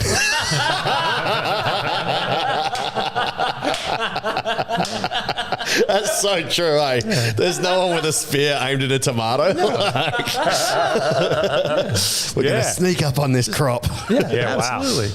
So, we have always been eating meat and exclusively meat. We have very good evidence of that with the stable isotope studies looking exactly what animals ate. And you can tell which animals were, up and down the food chain because, you can tell how far away they were from eating plants. You have herbivores, they have a certain amount of nitrogen 15, it's stable in the fossils, and they say, okay, well, this thing was just eating plants. Okay, well, this animal was eating animals that ate plants, and that concentrates as you go up with this nitrogen 15. We have the highest carnivore rating of any animal ever checked before the agricultural revolution. Wow. So we had a higher carnivore rating than lions, hyenas, foxes, wolves alive at the same time in the same area, meaning that we were eating the lions and hyenas and foxes and wolves, including as well as the things that those. So for people that don't know, nitrogen 15 is an isotope of nitrogen, right? Because nitrogen is normally 14, and you can track that isotope as each animal will digest it. The next animal that gets all of that nitrogen in their system. Is that right? By accumulation or whatever it's called? It builds up. Yeah, exactly. And it builds up in their bones. Yeah. And it's stable. It stays there. Yeah. And so you can measure the amount of nitrogen 15 in these bones. And so you actually see the food chain. And so we were top of the food chain. Apex predators. Apex predators don't graze. Great white sharks. You hear don't that, hipsters? No cheese boards. Wow. Yeah. So, if you're going for someone like me or Delby, we're going to start our carnivore journey tomorrow. Mm-hmm. What are some of your tips? Learn to hunt. Because I obviously, we talked about the detachment from the package sort of stuff. Like, where do we probably source our meat? Is like organ meat, is that pretty vital for it? And then chicken and stuff like that. And how do you get your variation for flavour? Like salt is okay, I would assume, because you could get that naturally. Yeah, so there's a lot of questions. There's a lot of people that don't use salt at all. Like I've gone, a long time without salt. It's fine. Things taste a bit more bland for the first couple of weeks, and then it actually tastes fine. I tend to eat less and less and less salt as I go. You don't need it. You don't have to have it. Mm-hmm. How do you stop from cramps? Or is it a different kind of salts that stops you from cramping? It would generally be different things. Like magnesium mostly is what's involved in cramps, and you actually will have a high magnesium level when you just eat meat. Sometimes people have a bit of electrolyte fluctuations. And when we say salt, it's not just table salt. Hey, it could be a magnesium chloride, potassium chloride. We just use the word salt. Salt's a general term, but so when you use just minerals and but salting, like when we're talking about salt in the food context, it would be food salt, which is like sodium chloride. But there are tons of other salts, and but sometimes you get like electrolyte fluctuations in your sort of early weeks when you're switching from eating carbohydrates to not eating carbohydrates, going on a any keto sort of diet, because insulin plays a role in pulling back the electrolytes in your kidney, so you don't sort of pee it all out. And so when your insulin drops dramatically, your body has to readjust. You might sort of pee out more electrolytes than you want to. That's the theory. Mm-hmm. I find in practice most people don't have a problem, and but if you do you just take some electrolytes. It's not a big deal you don't only need to do it for a short term. When I test my bloods and my patients' bloods, we don't see electrolyte deficiencies. Actually, magnesium is very, very good levels, and the rest of it's good levels as well. People talk about potassium, getting cramps with potassium. Like when we have a patient, first of all, it's very, very rare to get someone with a potassium deficiency, even in the hospital. You have to be very sick. Something has to be going very wrong, because it's very important to keep your potassium in very tight levels, because if it goes too high, it goes too low, it affects your heart, and your heart gets arrhythmias. And so, how they kill people with like lethal injection, with death penalties, in various places they do that. They anesthetize them, they put them to sleep, and then they give them a big whack of potassium chloride. And that raises their potassium up to such a high level, their heart just stops. Yeah. Right? Because it goes into a fatal arrhythmia, and it just stops. So that's what you're playing with when you're playing with potassium.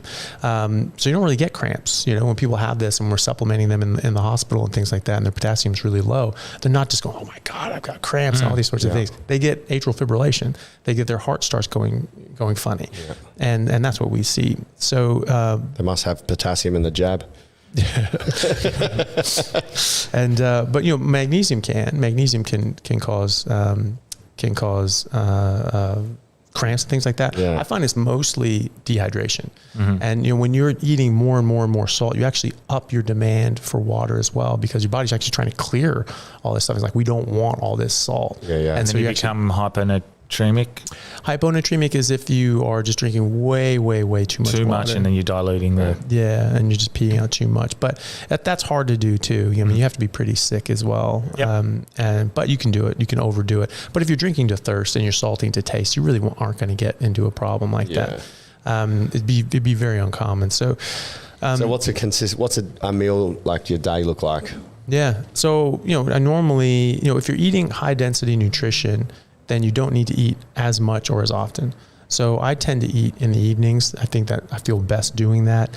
After you eat like a big meal, just like a lion, takes down a gazelle and it eats that, it's like sleeps for 16 hours, right? Yeah. Because you've expended the energy to get your kill, to get your food, and now your body's like, right, rest and digest, take it easy, don't waste energy anymore. So you get naturally lethargic, naturally sleepy, and you just, you naturally want to go to bed. And so that works very well for me in the evening.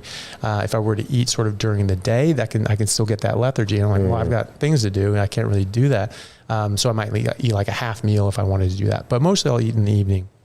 And if I eat in the evening and I get enough fatty meat, then I find that I'm not hungry until the next evening. So like, I haven't had breakfast today. I don't feel like having lunch. I'm just going to go and do my thing. And later on I'll have a big steak. And for 23 years, you're mentally like, that's normal now. Hey, that's very normal. Because before, if you are switching, your brain's like, this is eat time. And does your body react to what you've been doing and you have to push through? Because it sounds like you're naturally doing like an 18 and 6 or something like that, like an intermittent fast. Intermittent fasting almost. Or like a 23 and 1. Whoa! Because like I'm really just having one meal, Which and what does that usually consist of? Just big steak. So the organ meat isn't necessarily hugely vital for that, or not long term. I mean, if you're coming from a nutritional deficit and you're eating like this, nutrient deprived sort of plant-based Western diet, or coming from a background of vegetarianism, there's some catching up to do. And liver is very, very nutrient dense. It is, but the problem is that it is nutrient dense, and so it can have too much, right? So you can actually get hypervitaminosis. Yeah, apparently the Liver King, it had steroids in his liver. Way too much. What are the odds? Just bags of growth hormone. So it's not vital. I could live off chicken or live off steak or. Well, you get everything you need just from fatty meat. Fatty meat. You look at chicken not fatty meat, hey? Not really. Yeah. So chicken wings and the thighs and drumsticks. The good parts. Yeah, well, that's it. Yeah. Right? Why is that the good part? Because it has. I find breast too dry. Yeah, well, they are because they don't have fat, and that's what we were told to eat because it doesn't have fat, right? Yeah. So chicken breast is not the best option for. No. You want the fat. Right. Yeah, you definitely want the fat. For your health, really, or for cutting weight, or for both? Everything. Fat's really important. So your brain is made out of very long chain fatty acids, 20 and 22 chain fatty acids. Those don't exist in plants. We are very poor at making them. DHA, EPA, 70% of the solid matter of your brain is fat. 20% of that fat is DHA, right? And DHA stands for? Oh gosh. Is it like a...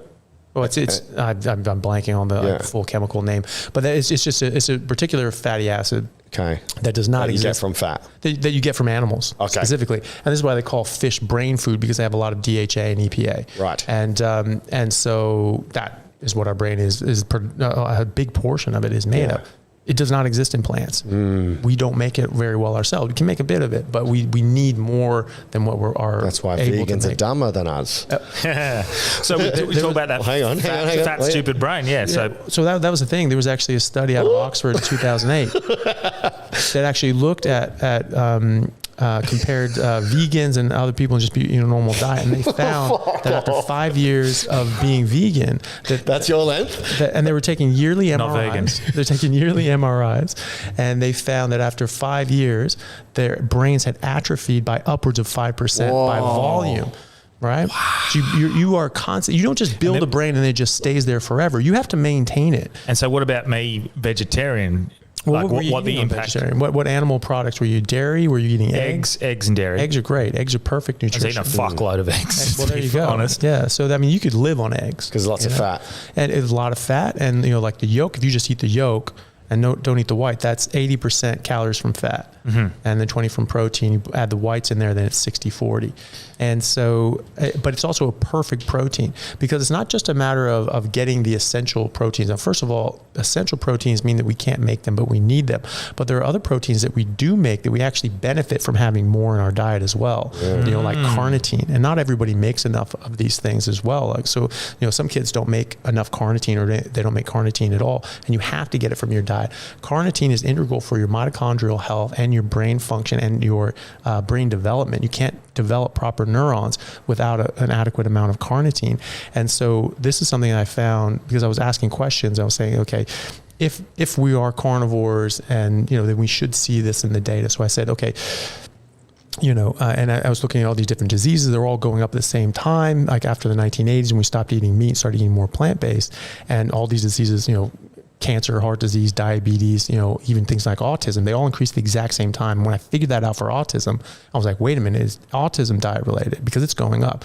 When did it start going up? It started going up at the exact same time all these other diseases. Seems way more prevalent now than it was. It is. But they say, it's underdiagnosed. It's a lazy way of explaining it. So lazy. So this is what they're saying, they say, it was probably the same numbers back in the 60s and 70s. We just didn't notice it. Because everyone born before 1986 is retarded. Yeah. So they just wouldn't have noticed it. They're just going around drooling all the time. Exactly. All the guys that invented the iPhone and like Tesla and all that sort of shit. They're just idiots. Yeah.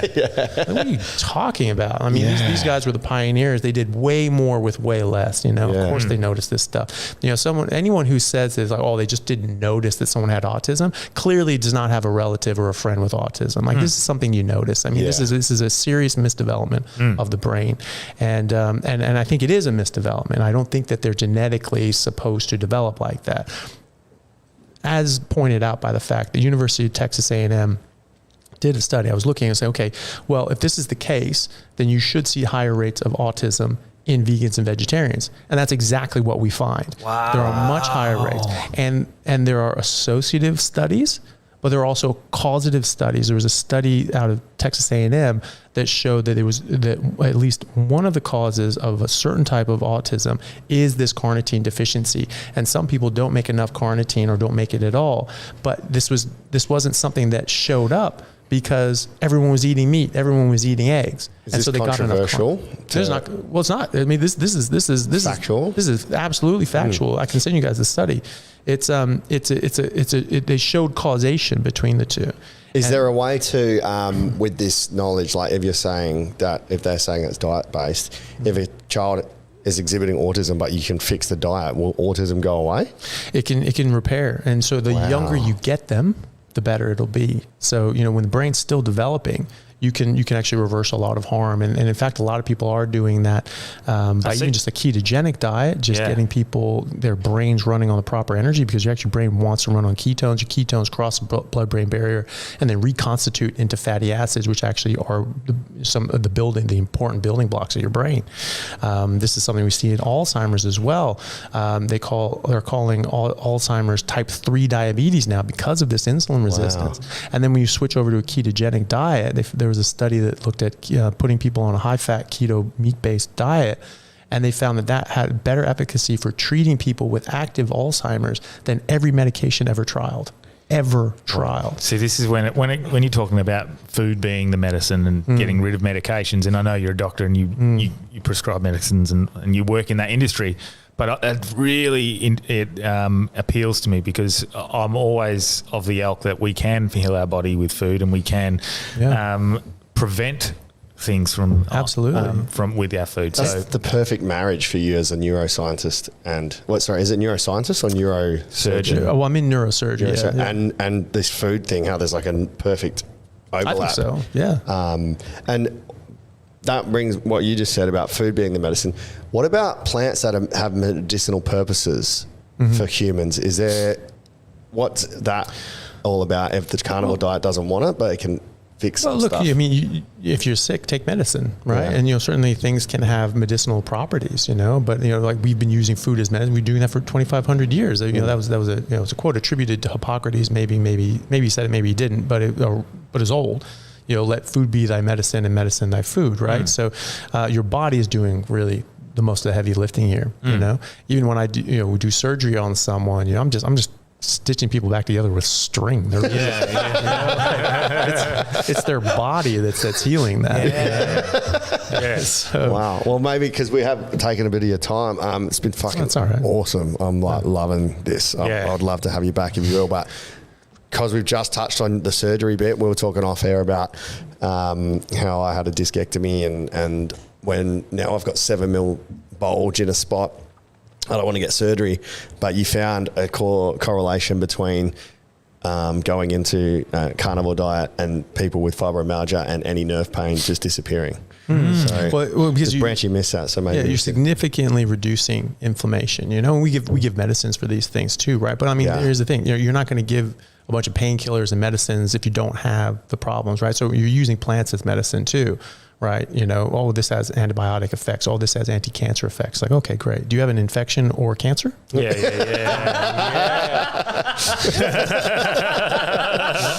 Then why the hell are you taking antibiotics and chemo? Yeah. Right. I don't think anybody is of the opinion that chemo is good for you if you don't have cancer. Yeah. Yeah. So what are you doing this weekend? I'm just getting a chemo. Yeah, exactly. Yeah. And so it's just, this is good. This is anti-cancer properties. It's like, you don't have cancer. So the anti-cancer properties, and the thing is that people don't understand that most chemos, they are not just focusing on the cancer. They damage the cancer.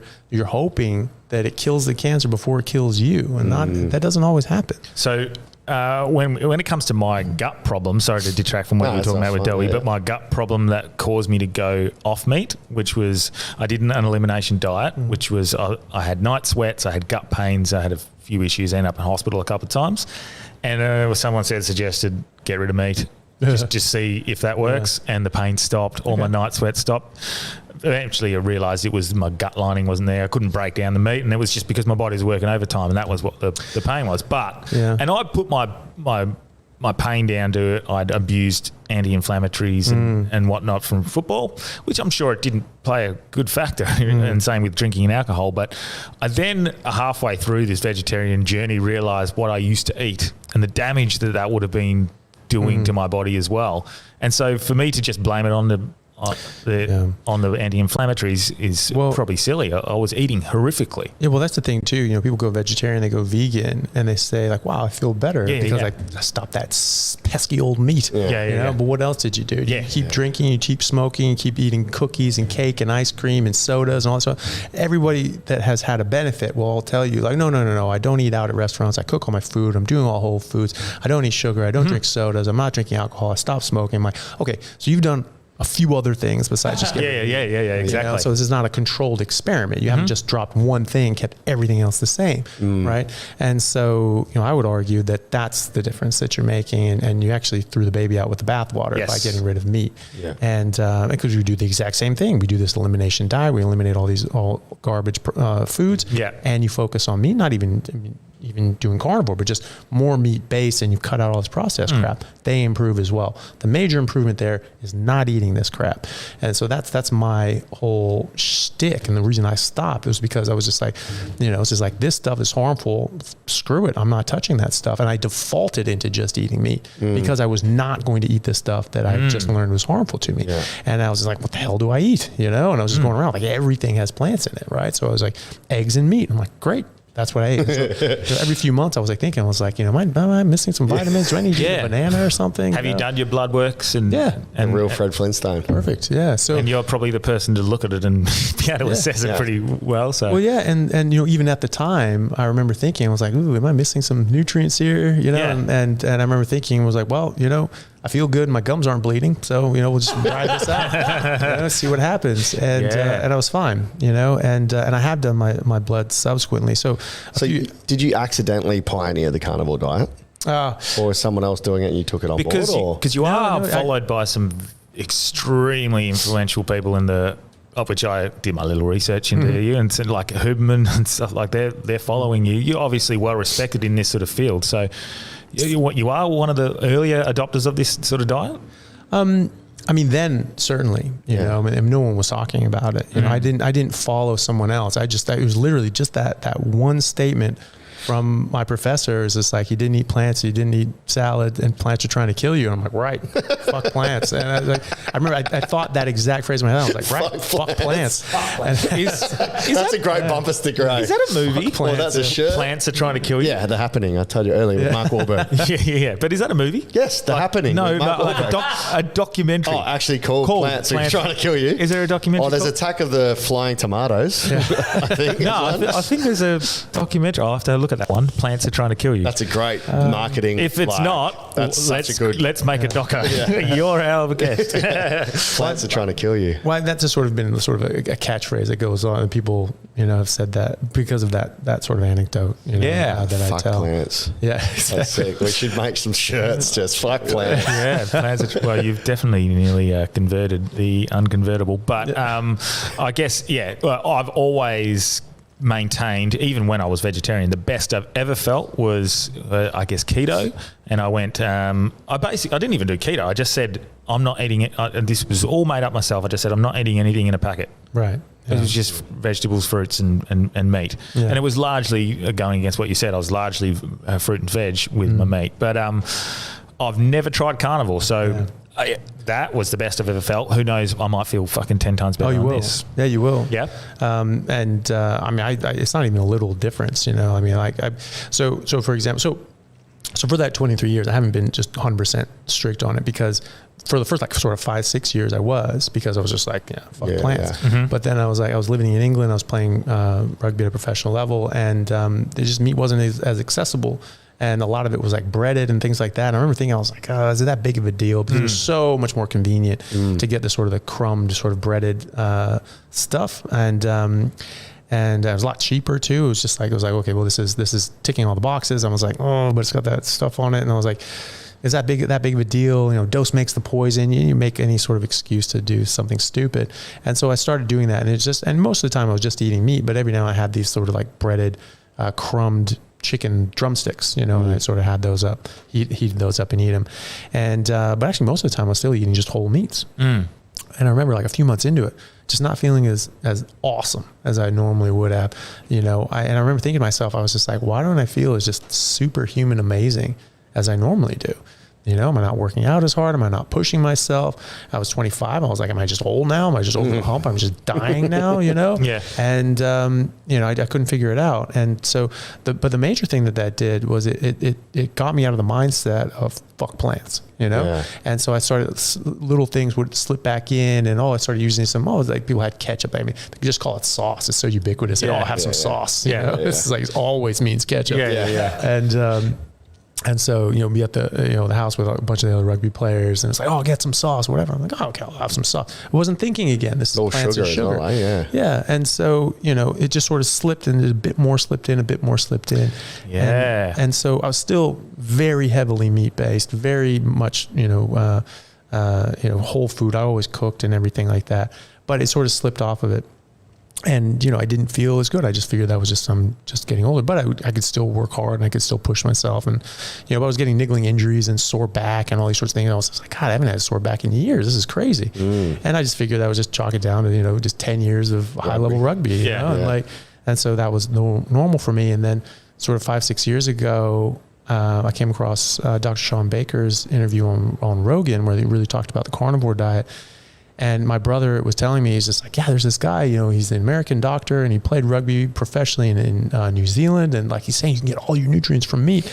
And my instant response was just like, oh, that's weird. That can't be. But then, reality sort of, and my common sense sunk in and went, well, I basically did that for like 6 years. Yeah, that's your long lost twin. Yeah. And I was like, yeah, exactly. Yeah. And I was just like, I basically did that for like, 5-6 years. I only ate meat. And I remember thinking, like, am I getting nutrient deficient? But I've never felt better in my entire life. And I always think back of that period. I've never felt better. I've never been in better shape. I could literally sprint a marathon and just not get tired. And I was just superhuman. And I was like, well, that was the best period of my entire life. And I was doing that. So it was like, okay, well, it's not too far fetched because I've had my own experiences with it.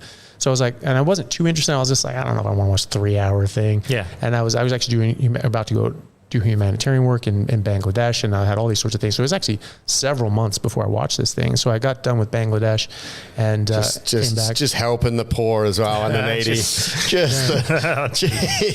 guy. Just a doctor, fucking 43-year-old, good-looking rooster, fucking shredded. helping the poor. Just gets out some work done there. Not a dreamboat at all. Yeah. Well, there was an actual genocide in Burma. So way to fucking... Of plants or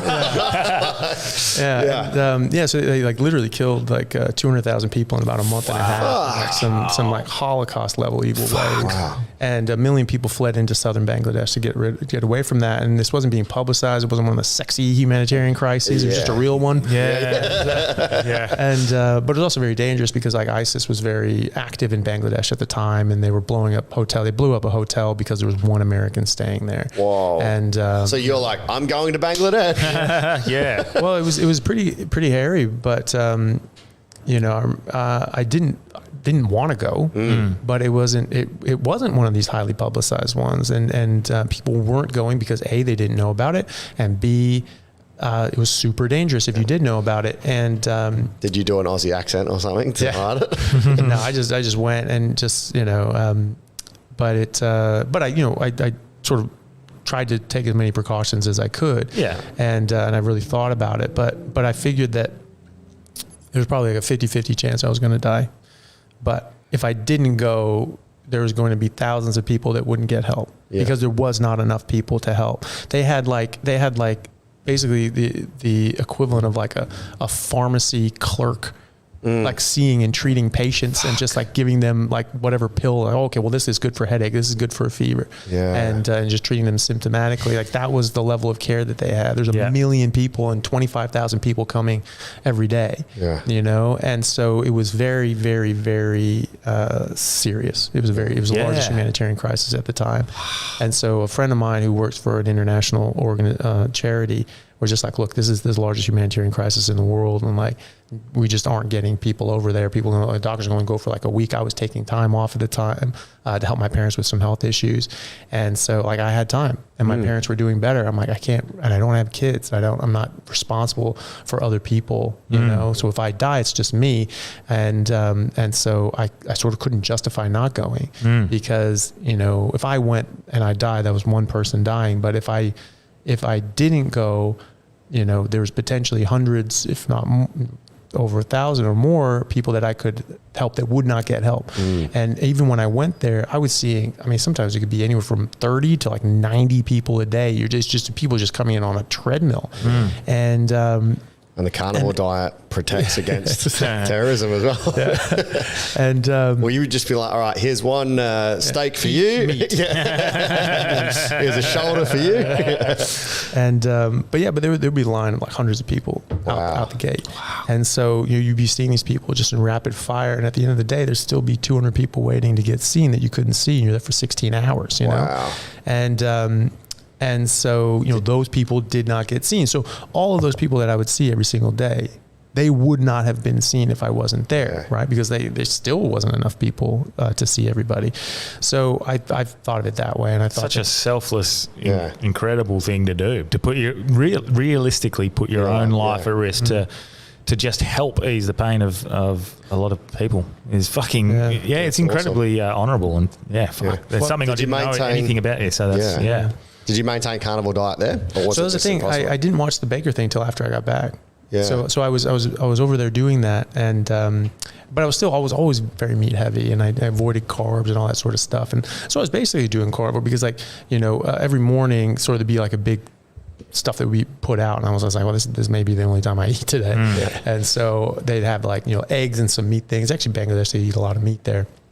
So I was able to I just pile up, a couple plates with just a buttload of eggs and meat, and I just go out and eat. And then like sort of later, I was just getting sort of worn down, and I was just like, well, maybe I should carbo load and eat a bunch of carbs. And so I did that. And I actually physically noticed myself. I was actually still maintaining pretty lean, muscular physique when I was just eating meat, and I was eating carbs. I was getting more chubby and pudgy. I'm like, oh, this isn't good. Yeah. And so I was sort of cutting out the carbs, and the inflammation went away when the carbs went away. Yeah, exactly. But going on what you said there, and that's been the common feedback from a few people. I remember Jordan Peterson specifically talking about his experiences with it on Rogan, and he said the biggest negative he found was when you went away from it, you had a very severe reaction to it instead of the mild reactions that we're all sort of, I guess, accustomed to or adapted to, which is probably not a good thing.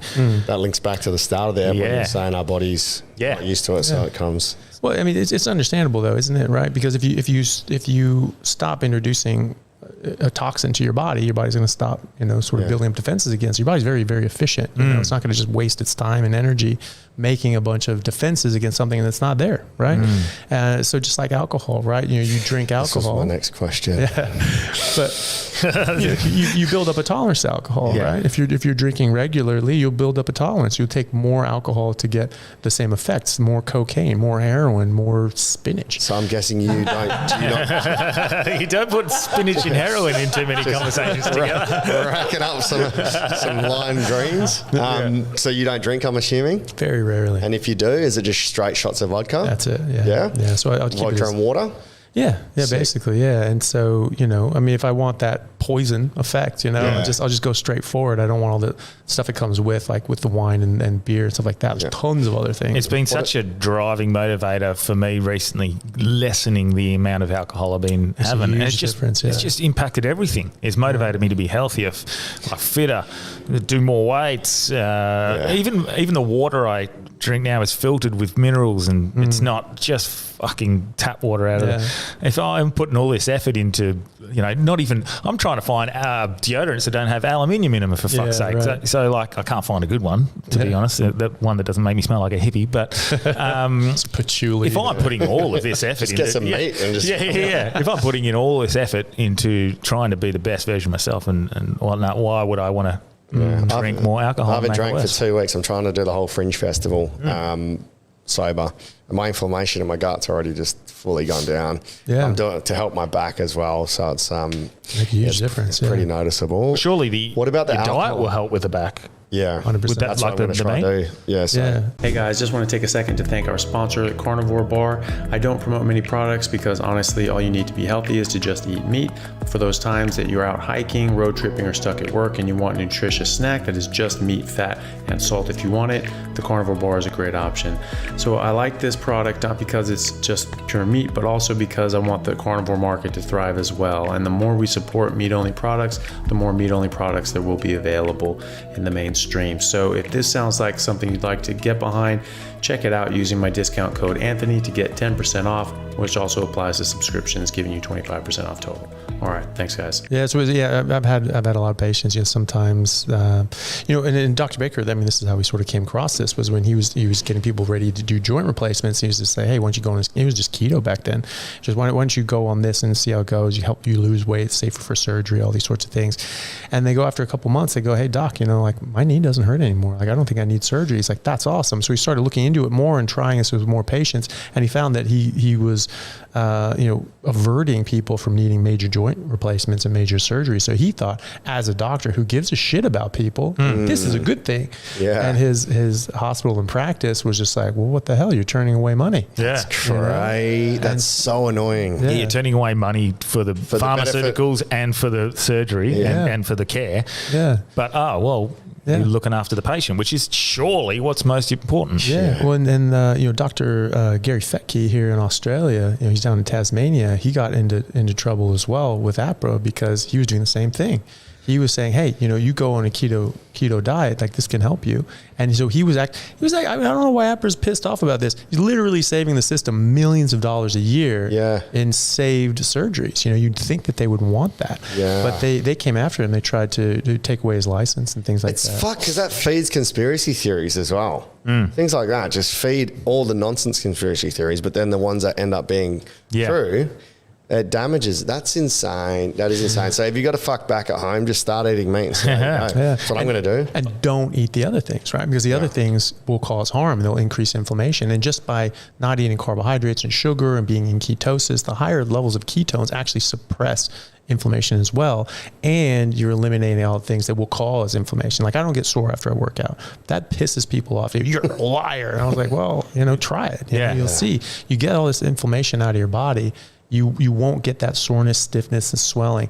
That is the plant's way of telling you to fuck off. Like, don't eat me. I'm going to make you feel bad. What about coffee and tea? Like coffee, can we use that to a benefit, or is that a poison? It's a plant. Yeah, I know, but fuck you. I fucking love coffee. It's good. I love alcohol. Well, I do it. What about the alcohol that the Inuits make from a seagull that they leave? Have you seen that? From a seagull? Yeah, they ferment a seagull over time. Ferment a seagull. A whole seagull. Disgusting. And then they shot, it's this guy on the taco, he did it and just yacked. They knocked back a fermented seagull.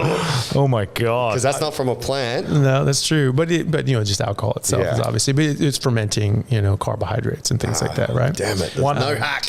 One other thing I was interested in was the cycling of what we should be eating, because through, evolution, through millions of years, we've not had the same seasons. So food would change from season to season. Does that mean what we should be eating and what meats we should be eating if we're on a carnivore diet? Should that change and cycle? Generally animals are always available. Might be different animals depending on the season, this migration routes and things like that.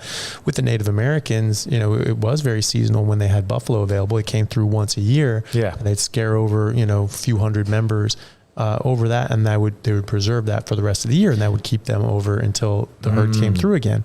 And and it might be that the Inuits, there's basically just one season in the North Pole, cold. Yeah. That's the preserved meat, I guess. So that's and they're eating seal and polar bear and fish and things like that. So they eat different amounts of polar bear, seal, or fish depending on the season and things like that as well. But it's always meat. It's always animals. And then you can't grow many crops up there. No, exactly. And crops would be seasonal as well. People talk, oh, well, fruit's really good for you. It's just like, not all year. You would never have had this access to this stuff all year. True. And all the produce and fruits that we have now, they're available all year, which they normally wouldn't be. And also, they are all bioengineered. None of these things existed even a few hundred years ago, let alone thousands of years ago. So even if we were designed to eat some plants, which plants? Because none of the plants we eat now existed 1,000 years ago. Nuts no good? So nuts are a seed, right? Yeah. Beans are a seed. Grains are seeds. This is like the ricin we were talking about earlier. This is generally where we find a higher concentration of poisons, because a seed is a plant's baby. And everything protects its babies more than anything, right? So this is where you generally find a higher concentration. This is why cyanide in apples, and in the seed in particular, right? And in almonds as well. Damn it. There's cyanide in almonds, and so 400 to 800 grams of almonds can be a lethal dose of cyanide in an adult. What? Yeah. And so, and I love is that a common cause of death? Death by almonds? I wouldn't think so. No. You know, I mean, it's difficult to pack down all that almonds. But, you know, I've had like, you know, a kilo bag of almonds from Costco before I knew all this. I'm just sitting there just chucking these things back. Yeah. And like eating like half the bag. I'm like, what the hell? You know? Like half the death. Yeah, like half a lethal dose of this stuff. Wow. You know, and you know, I'm a bigger guy, so maybe it would take more, but it was just like, that is nuts. Yeah. And that is nuts. Yeah. And so, you know, there's other things that have cyanide, right? And like cassava root, that's a major staple in the developing worlds, in the tropics and things like that. That is the primary calorie source for 500 million people around the world. It's the third most important calorie source in the tropics entirely, right? It has a lot of cyanide. So there's sweet cassava and there's bitter cassava. The bitter cassava will kill you dead with the amount of cyanide. You have to prepare it in a certain way to sort of eliminate that out. The same with this, you should do that with the sweet as well, but you're not going to get rid of all of it, right? So we have to chemically process these things. You know, this is also another clear example that we're not designed to eat this stuff, because we're not designed to eat this stuff because we have to do some sort of chemical process to it in order to detoxify it and make the nutrients more available. I guess the argument would be though we're smart enough to be able to do that. Yeah, but we weren't 2 million years ago. Yeah. We had these processes in the last couple hundred years. Okay. You know what I mean? And so, you know, we didn't evolve on that. Yeah. You know what I mean? So we were smart enough to figure it out subsequently. Yeah. Right. But, you know, just, you know, chimps in the forest can't do that. They can't soak something in lye for 24 hours and then cook it under certain conditions. You know, they're not going to figure that out. And we can't expect our body to catch up in a couple of hundred years of. Is meat better for men than women, or does it have the same effect? Like, will it increase our testosterone and a woman's estrogen or anything like that, or is it? It'll optimize both. Yeah. Okay. Right. So, you know, it'll optimize our hormones, testosterone and estrogen. It'll also do that for them as well. Wow. So it's, you know, you look at every single example of animal species in the wild, males and females eat the same thing. Yeah. You know, the children and adults and elderly eat the same thing, except when you're breastfeeding, right? Yeah. So mammals will be on milk. As soon as they're weaned from milk, they eat what the adults eat, and they eat that for the rest of their life. Yeah. Male or female, right? Yeah. You might eat more if you're a bigger male than you would if you're a smaller female. But like hyenas, the women are generally larger. They got the bigger dicks. Yeah. Legit. Yeah. The faux dicks. Yeah, exactly. So, you know, everything's the same. So, you know, people say, well, you know, some things are better. And this is the big argument I heard a lot, is that, you know, well, some things are better. Everyone's different. You know, depending on your blood type, you might be a vegan or herbivore. I mean, that's nonsense. I mean, let's be honest. Like, you know, one protein difference on your red blood cells is not going to fundamentally change your entire digestive system. And you're not all of a sudden, like, if you have, you know, type A blood, you're supposed to be an herbivore if you're type A blood. Like, what the fuck kind of sense does that make? Yeah. You know, so it's type A blood, you know, lions, they're just supposed to eat grass. And, you know, and so, you know, how is being, I'm type A, you know, I'm supposed to do better without any meat. I'm like, well, no, it's the absolute opposite. And like, you know, what about that? What about having a different protein on my blood, on my red blood cells, is going to give me the ability to digest fiber. Yeah. Well, it hasn't, you know, so there's that. But, that's a sort of a silly one. I don't know why people have put credence into that, but there's the argument that, you know, some people do better on a plant-based or this or that, and everyone's different and everyone blah, blah, blah. That doesn't make any biological sense, right? I challenge anyone listening to this, anyone at all, to find any examples in nature where two members of the same species have different optimal diets. Yeah, that's a great point. You know, now you may be better able to process, you know, inappropriate diets, right? Like Europeans are going to be better at like eating grains than the native Australians and Native Americans, but that's not optimal for anyone, right? So if you're less susceptible to lead poisoning than I am, that doesn't make lead good for you, right? Eat some lead. Yeah, it just makes it less bad for you. Yeah. Right? But it's still bad, right? Yeah. It's still causing harm. It's just causing less harm to you than it would to me. Yeah. Right. And I mean, that's the thing too, you know, the thing about ancient Rome, when they did get lead poisoning, they had the pipes and plumbing made out of lead. And they all were getting low-grade lead poisoning, and everyone was getting sick. And, I'm sure a lot of them thought, well, this is just normal. Your hair is supposed to bleed when you're 24. That's not normal. Well, witchcraft. Yeah. And it's just like, well, say, oh, this is normal. But then they figured out, like, shit, actually we're being poisoned. Like, it's these pipes. Yeah. And they figured it out, and they changed the pipes, right? It's incredible that they figured it out without any chemistry sets or scientific. Yeah. Well, look, dude, they were way smarter than we are. Yeah. I swear to God. They didn't have the same technologies we did. But like the legal system in ancient Rome is more complex than even in America today. Yeah. We have genetically been the same for about 300,000 years. We've had the same capacity for thought, language, and emotion, everything. And technology and figuring things out. And that we do now, probably more so because back then they were eating a lot more meat and their brains were larger. And they had to do, again, a lot more with a lot less. They didn't have all the technologies. They didn't have an iPhone. They could just look up the weather. They had to understand the seasons. Yeah. They had to understand the patterns of the sun and the moon. And they go through these 80-year cycles. They go like Ben Franklin. He was an inventor. He became very wealthy because of that. He grew up very poor.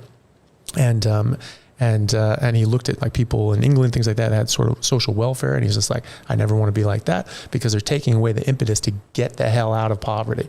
You can be comfortable in poverty when you're on a welfare system where it's just like, he's like, I never want that. I don't ever want someone to make me comfortable in a bad situation. Yeah. And so he strived to get out of that. It's the sting of poverty that helps you get out of poverty. Yeah. And Midland Monterey boy. Yeah. And so he invented a lot of things. One of the things that he did was an almanac. And this thing would predict on June 6th, this is what the weather will be. This is when the rain's going to stop. This is when you start planting your crops. Because they knew they were in tune with nature and they were in tune with the cycles of the sun and the seasons so well, they could predict the weather decades. Yeah, our weathermen suck. They do. We need Benjamin Franklin up there. Yeah, and he's doing this stuff in the 1700s. Wow. Right? And we've gotten so distracted with technology that we've just become reliant on it. We don't actually know things. Yeah, I'm going to order my Caesar salads now, like the Romans, just meat. My Caesar salad is just the bacon and the chicken, nothing else. Stop ordering everything and just cook it yourself.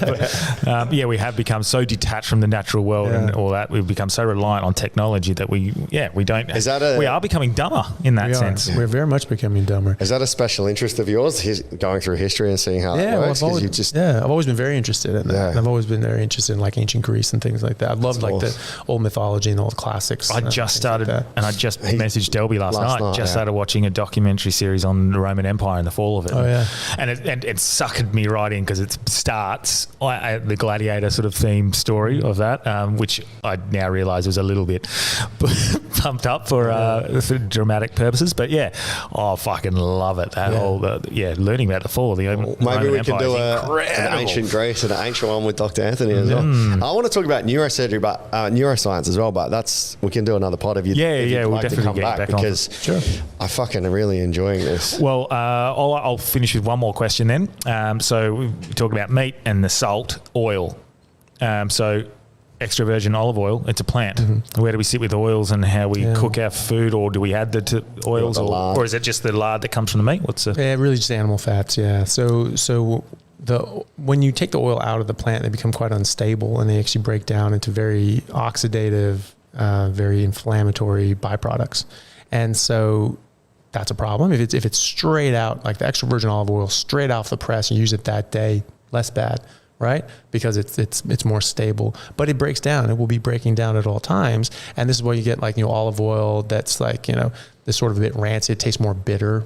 Okay. Again, that bitter taste should be warning you about something, and that's because it's broken down into these products. So when you cook with it, it gets a lot worse. So I don't know if you guys taking chemistry, but in chemistry, like high school chemistry, Joey was a science teacher, so perfect. Oh, perfect. Yeah. So every 10 degrees Celsius that you increase a reaction, you double the reaction rate. Yeah. Right.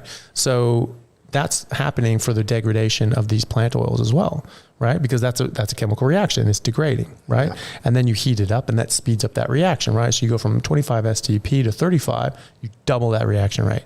So you go up to from 25 to 255, you've increased the reaction rate by 16 million times, right? So you're going to break it all. You're going to finish that reaction to completion very quickly. Mm-hmm. And it's going to be very, very, very pro-inflammatory, and it's going to be more damaging. My body must be hot during sex because I finished to completion way quicker. I'm like, sorry, I was just hot. My body temperature's gone up 16 million just times. Hot sex. Yeah. That is some friction, Delby. You're going fast. So your olive oil is now full of the bad shit as opposed to, because I heard olive oil was anti-inflammatory. Oh, it depends on when you catch it. Right. Yeah, right. So that's the thing too. There's a lot of cherry picking, right? So, they'll look at this. Oh, look, it has this thing in there, and that's been shown in some epidemiological nonsense study to be possibly maybe anti-inflammatory. Yeah. Okay, fine. What else is in it? Right. There's 100,000 other chemicals in there. Yeah. Right. What do those do? There's just one anti-inflammatory thing, and there's one antioxidant in there, or maybe a few, maybe 100, whatever. But there's thousands of other things. Plants make close to or more than 1 million different defense chemicals to stop you from eating them, right? Think about it this way. You get lost out in the bush and you run out of food, right? Can you just eat any random plant? No. Right? Why not? Because they'll kill you. They'll kill you. They'll make you very sick or even kill you because they are poisonous. Most plants will kill you. Most plants will kill most animals, even pure herbivores. There's an entire field of veterinary medicine, large animal livestock medicine, where it's all about the different diseases that animals get when they start eating the wrong plants. They get stuck in it. They normally don't do this in the wild, but you get stuck in a pasture. They run out of grazing material. They run out of feed. They'll just start eating random ass things because they're starving. Yeah. And they can get very sick, or they'll get into something. Someone will get mixed in. There are diseases, like big head, limp neck, crazy cow syndrome. Sounds like something you call your ex. Yeah. Your big head, limp neck, crazy cow. Yeah, and these are actual diseases, but they're not diseases. It's understood that when a cow eats this, they'll get big head, and they'll get big tongue and crazy cow. I'm looking for the big dick plant. Yeah. Just need to eat that. And so that's the thing. So we have this entire field of veterinary science that understands that the cow eats the wrong thing or this animal eats the wrong thing, they will get a specific disease that has a name. What we need to recognize as doctors and as people is that diabetes is one of those diseases. Yeah. Heart disease is one of those diseases. Autoimmune issues like rheumatoid arthritis, Crohn's, gout, multiple sclerosis. All of these things are like crazy cow syndrome and big head and all these sorts of things. These are diseases that only come about from eating the wrong thing. They don't exist otherwise. Wow. And that's why I think that these so-called chronic diseases that are the majority of diseases that we treat nowadays as doctors are not diseases per se, but toxicities and malnutrition, as I said. So you're eating the wrong thing and things are going wrong in your body, which we know for a fact happens. And, going back to the Rome, they had lead poisoning. They had to figure that out. They didn't know what was going on. I think we're in our ancient Rome, our lead pipes. Our lead pipes are vegetables and fruit and grains and eating things that we're not supposed to. And we're just living in it. Yeah. So it just looks normal. And this is just how you age. And that's just normal. You get diabetes, you get overweight, you get heart disease. That's just a thing. Yeah. It's not a thing. It doesn't need to be a thing. And, so we are in that now, and we just have to get out of that mindset that this is just a normal part of aging and it just happens. It doesn't need to happen. This is from eating the wrong thing. And if you get rid of it, it goes away. So it's your body's natural response to ingesting something that doesn't agree with your body in the first place. Our carnivore diet doesn't cherry pick the facts. It doesn't cherry pick anything. Fucking smash it. So Lizzo shouldn't be spreading body positivity. She should just be eating meat. Yeah. The thing is that like, the natural state of human beings is healthy. Yeah. We shouldn't be sick. No. That's an abnormal state. Yeah. But now we've normalized ill health. And you have this body positivity sort of stuff. I mean, you shouldn't make people feel bad about anything. You shouldn't try to track them down. Everyone's going through their struggles, And also they've been lied to their whole damn life. I talked to so many people. I've talked to PhDs in nutrition who were overweight and unhealthy following the exact things that they learned in their PhD. Wow. And most of them don't figure it out. Some of them do and they go like, well, what the hell? I'm doing this by the book and I'm getting more overweight and less healthy. Yeah. And so it's like, so this has to be wrong. Yeah. And so there are a number of nutritionists. PhDs, Dr. Sarah Zaldivar, she teaches nutrition at Florida State, like Dade College of Florida State, Dade, Florida anyway. She's a PhD in nutrition. She found that exact thing. She was getting more and more unhealthy. And she was just like, okay, this has to be wrong. So she started looking into it, and she came across a carnivore diet too. Bang, total change. Now she's healthy as hell, feeling great, reverse all these issues. And so, there's more and more people coming to this and realizing it. But, it's a weird propaganda war, like an unintentional food propaganda war. Yeah. Like misinformation. That's it. And so, you're getting, so after the 1977 USDA declaration, which we know is bullshit, right? We have hard evidence of that. It's published data. What was the declaration? So that the cholesterol causes heart disease. And saturated fat increases cholesterol. Stop eating it. This changed the world, right? And we know it's bullshit. It's published as a matter of record. This is a historical fact. We have their words saying it's bullshit. Yeah. And Ansel Keys is another douchebag that sort of was paid off by the sugar companies as well. We needed Project Veritas back then. Yeah, exactly. Instead of way later. And so since 1977, people did actually listen. They're saying that, well, people are just fat because they don't listen to doctors. Like, no, the problem is they did listen to doctors. Yeah. So you look at the consumption data from the 1970s to current day. We in America, we reduced our red meat consumption by over 33%, reduced fat cholesterol consumption by over 33%, increased fruits and vegetables by 30-40% respectively, increased grains as well, increased like tripled the amount of sugar we were eating, tripled the amount of high fructose corn syrup we were eating, and tripled the amount of seed oils we were eating. Right? What happened? Yeah.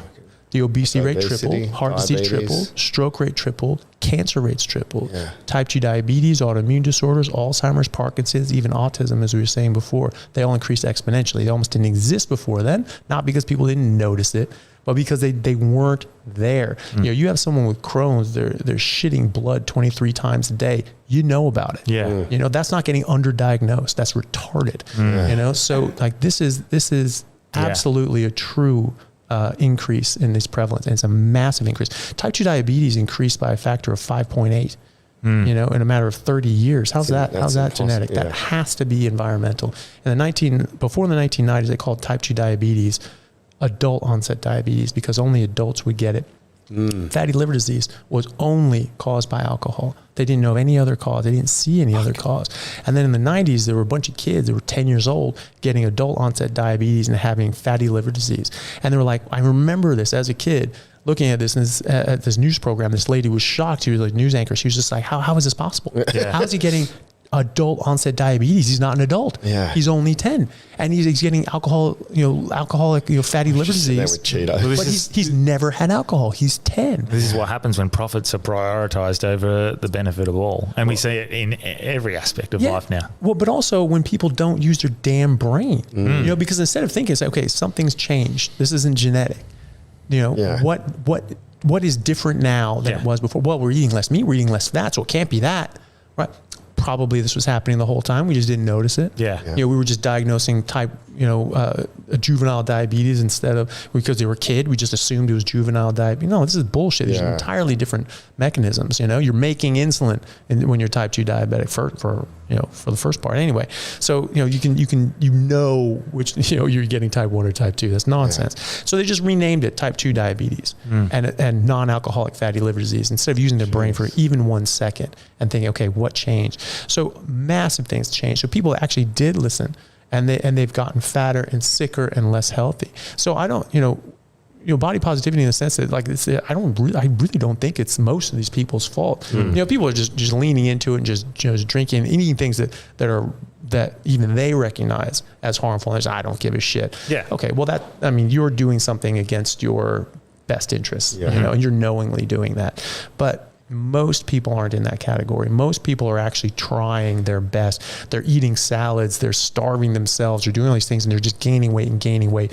And then you get some of these people that really don't understand biochemistry, doctors, nutritionists, they say it's just calories in, calories out. That's the only thing that happens here. Just eat less calories. And this guy's like, okay, well, I'm just eating salads. I'm not eating all these calories, but I'm still gaining weight. And they're just like, you're just a liar. You're full of it. You're obviously eating more calories than you're putting out. And it's just like, well, what the hell am I supposed to do? Yeah. And so they actually, destroy their metabolism, destroy their health, trying to lose weight. The Biggest Loser, that show, should have been the producers called The Biggest Losers, because like they were harming these people's health. And no, they lost weight. Yeah. But they actually checked their metabolism. They found it just destroyed it. It was just in the boots, and then they checked them 6 years after the show. Metabolism had never recovered. Wow. And so that may be because they made serious damage to it, or maybe that they learned those stupid habits and continued them, which kept suppressing their metabolisms. But that you shouldn't have to do that. You shouldn't have to destroy your metabolism and your health just to get a certain appearance.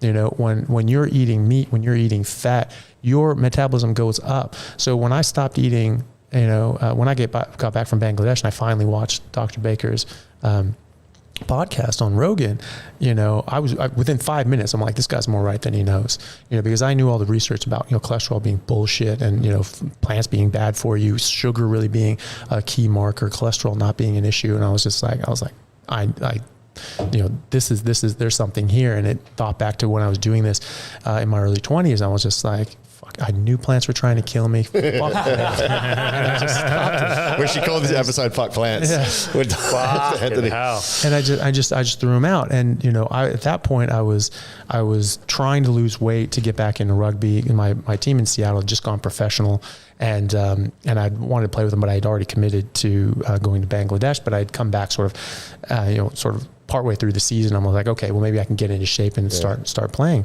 and I wasn't really feeling great. I wasn't feeling good. I wasn't eating any carbs, and I was just eating a lot of greens like spinach, kale, and broccoli, and some lean meat. And I just wasn't feeling great. I was always tired. I didn't have energy. I was trying to work out and going. I'm like, I'm not ready to play yet. Me at the moment, yeah. Yeah, and then I came across that. I'm like, right, screw this. I threw out all that dirty yard waste out of the fridge, and I just started eating more meat. Yard waste is plants and vegetables. That's it. It was just like a bunch of yard clippings. You put it in a bag and sell it to someone. That's the thing. The vegans say, it's just like, oh, these plants are so good for you. Then why are you going to the store? Why don't you just eat your yard waste? Go to the park and just get a bunch of leaves and just randomly eat them. If we're just in the Garden of Eden, and it's all plants are good for you. Like, go ahead. Make a salad out of hemlock. See what happens. I misbelieve them. Yeah. And so I started feeling better. I started feeling way better. So I stopped eating the greens and I started eating way more meat. So I went from eating maybe, this much, people can't see probably, but I don't even know, maybe size of a cup, a holder or a coaster. Yeah. Like 200 grams of meat a day, lean meat. And the rest of it was just greens. Right. And I was just trying to slim down, basically starve myself. Sounds healthy. Yeah. And it gives you appeal. Yeah. And so, but I wasn't feeling great. I wasn't really losing weight. My weight was fluctuating all over the place with like water weight. And then when I just got rid of the plants and I just ate meat until I was satiated, eating fatty like ribeyes, I was eating big old kilo and a half steaks every day from 200 grams, and I lost 10 kilos in 10 days. Wow. And then, and I easily quintupled my calories. So that's, and you ate 10 kilos because it was a kilo a day. Yeah, or more. So you ate 10 kilos and lost 10 kilos. Yeah, exactly. That doesn't compute out. Yeah, well, that's it. Wow. Because now, did it take you? I guess you sort of not eased into it, but you do it head first. But I was already doing keto. But I wasn't consciously doing keto. I wasn't doing, I'm going to be on a keto diet. I just wasn't eating carbs. Did you experience the diarrhea that some people complain of? No, none of that. But so some people do experience that. What's that? Is that just literally your body detoxing, getting rid of all the shit? It's generally three things. Most commonly, 95%, especially when you're starting. Usually, people still drink coffee. Coffee's a laxative. And so when you stop eating all this plant fiber and all that sort of stuff that will slow you down and probably coffee's the only thing keeping things moving, that looks regular to you. You get rid of all that garbage. Now you're drinking the coffee. You don't really have much there because you're absorbing 98% of the meat that you eat. This stuff's just firing out like a fire hose, So most commonly people are still drinking coffee. Next is they're using artificial sweeteners, usually in the coffee, right? This is my morning routine. I don't do the sweetener. I heard that's bad for your gut. It is. Stevia? No, stevia's a plant still as well, isn't it? Plant, yeah. And so all the different sort of alternative sweeteners, they act as laxatives, right? And they can cause gut dysbiosis and things like that as well. So you really don't want this stuff, and it can absolutely cause diarrhea. If you're not doing that and you're only eating meat and only drinking water and that's it, and you're still getting loose stools, it's almost always because you're eating a lot more fat than your body can absorb. Because your body has a limited capacity for absorbing fat. You make bile and that emulsifies fat and you absorb it that way. Once you run out of bile, it's very difficult for your body to absorb fat. It can do like some medium chain fatty acids, but a small percentage of them, right? Yeah. So this is actually in the Australian boards. I was very impressed with that. When I was taking these boards, it was like one of the questions was just like, it's like, how much can your body absorb without bile, all that sort of shit. I was like, well, I know the answer. Do you? Nice. And like the answer is just like, and that was the correct answer. It's very difficult for your body to absorb fat without bile. So it goes out. Yeah. Right.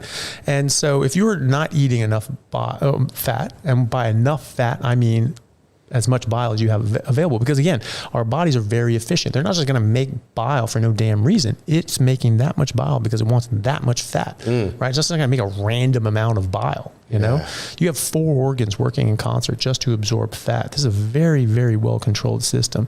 Your stomach's included in this, but your liver makes bile. Your gallbladder stores it and concentrates it. So if you're not eating fat or whatever for a week or two, like most carnivores probably won't, you're getting a kill once a week or longer. You need to have that concentrated bile. It normally physiologically will concentrate up to 20 times the amount that it would otherwise. And some people may concentrate even more. These are probably people that are susceptible to gallstones. They're not eating any fat. You'll notice that people who don't eat fat are the ones who get gallstones because they're just storing this bile and it's just concentrating and concentrating and concentrating. What happens to any hyper-concentrated solution at rest? It has to forms precipitate, forms crystals, right? So you get a super saturated solution of salt or whatever, and you introduce something, it all turns into crystals, right? That's why I got kidney stones at fucking age 25. That'd be from oxalates as well. Okay. Tons of oxalates. So like in especially like, spinach and things like that, tons and tons and tons of oxalates, and oxalates bind. So these are anti-nutrients, right? There's a lot of anti-nutrients. Another way that plants defend themselves is by binding nutrients permanently, and you can't break them down. So phytic acid will bind to all these different minerals and things like that, and will strip out the magnesium and calcium and make it so it cannot be broken. That there's a chemical bond that you don't have the enzymes for. Oxalates do that as well, binds things like calcium and magnesium, and so you get these calcium stones, these calcium oxalate stones in your kidneys. You will not get calcium oxalate stones if you are not eating oxalates. You don't make oxalates. Eat ox, not oxalates. Yeah, exactly. Wow. And so all my problems could have been because I ate too many vegetables. Yeah, well, no, it is. Wow. Absolutely. And so again, with the gallstones, like if you eat enough fat, and again, enough fat as in the amount of fat that you have bile for, you physically cannot get gallstones. It's not possible because you will never have any bile in your gallbladder in the first place. Yeah. So even if you're someone who has a high susceptibility for getting gallstones and will get them really, really fast, it doesn't matter because you don't have any bile in your gallbladder. It will never be there long enough to form a stone. So that's what I think about as enough fat. You need to saturate your body's ability to absorb fat. People say, well, you don't want to overeat fat. I'm like, no, that's still in the old thinking when we're thinking fat's bad and all these sorts of things. First of all, physiologically, you really can't overeat fat because you can't absorb it, right? There's an overflow valve. You can eat a bucket of lard. You'll absorb as much as you have fat for, small percentage of the rest of it. The rest will come out very dramatically. Right? And this is and this is like, the saying, it's an old saying, it's not really used anymore, but it's like quicker than fat through a goose. You know?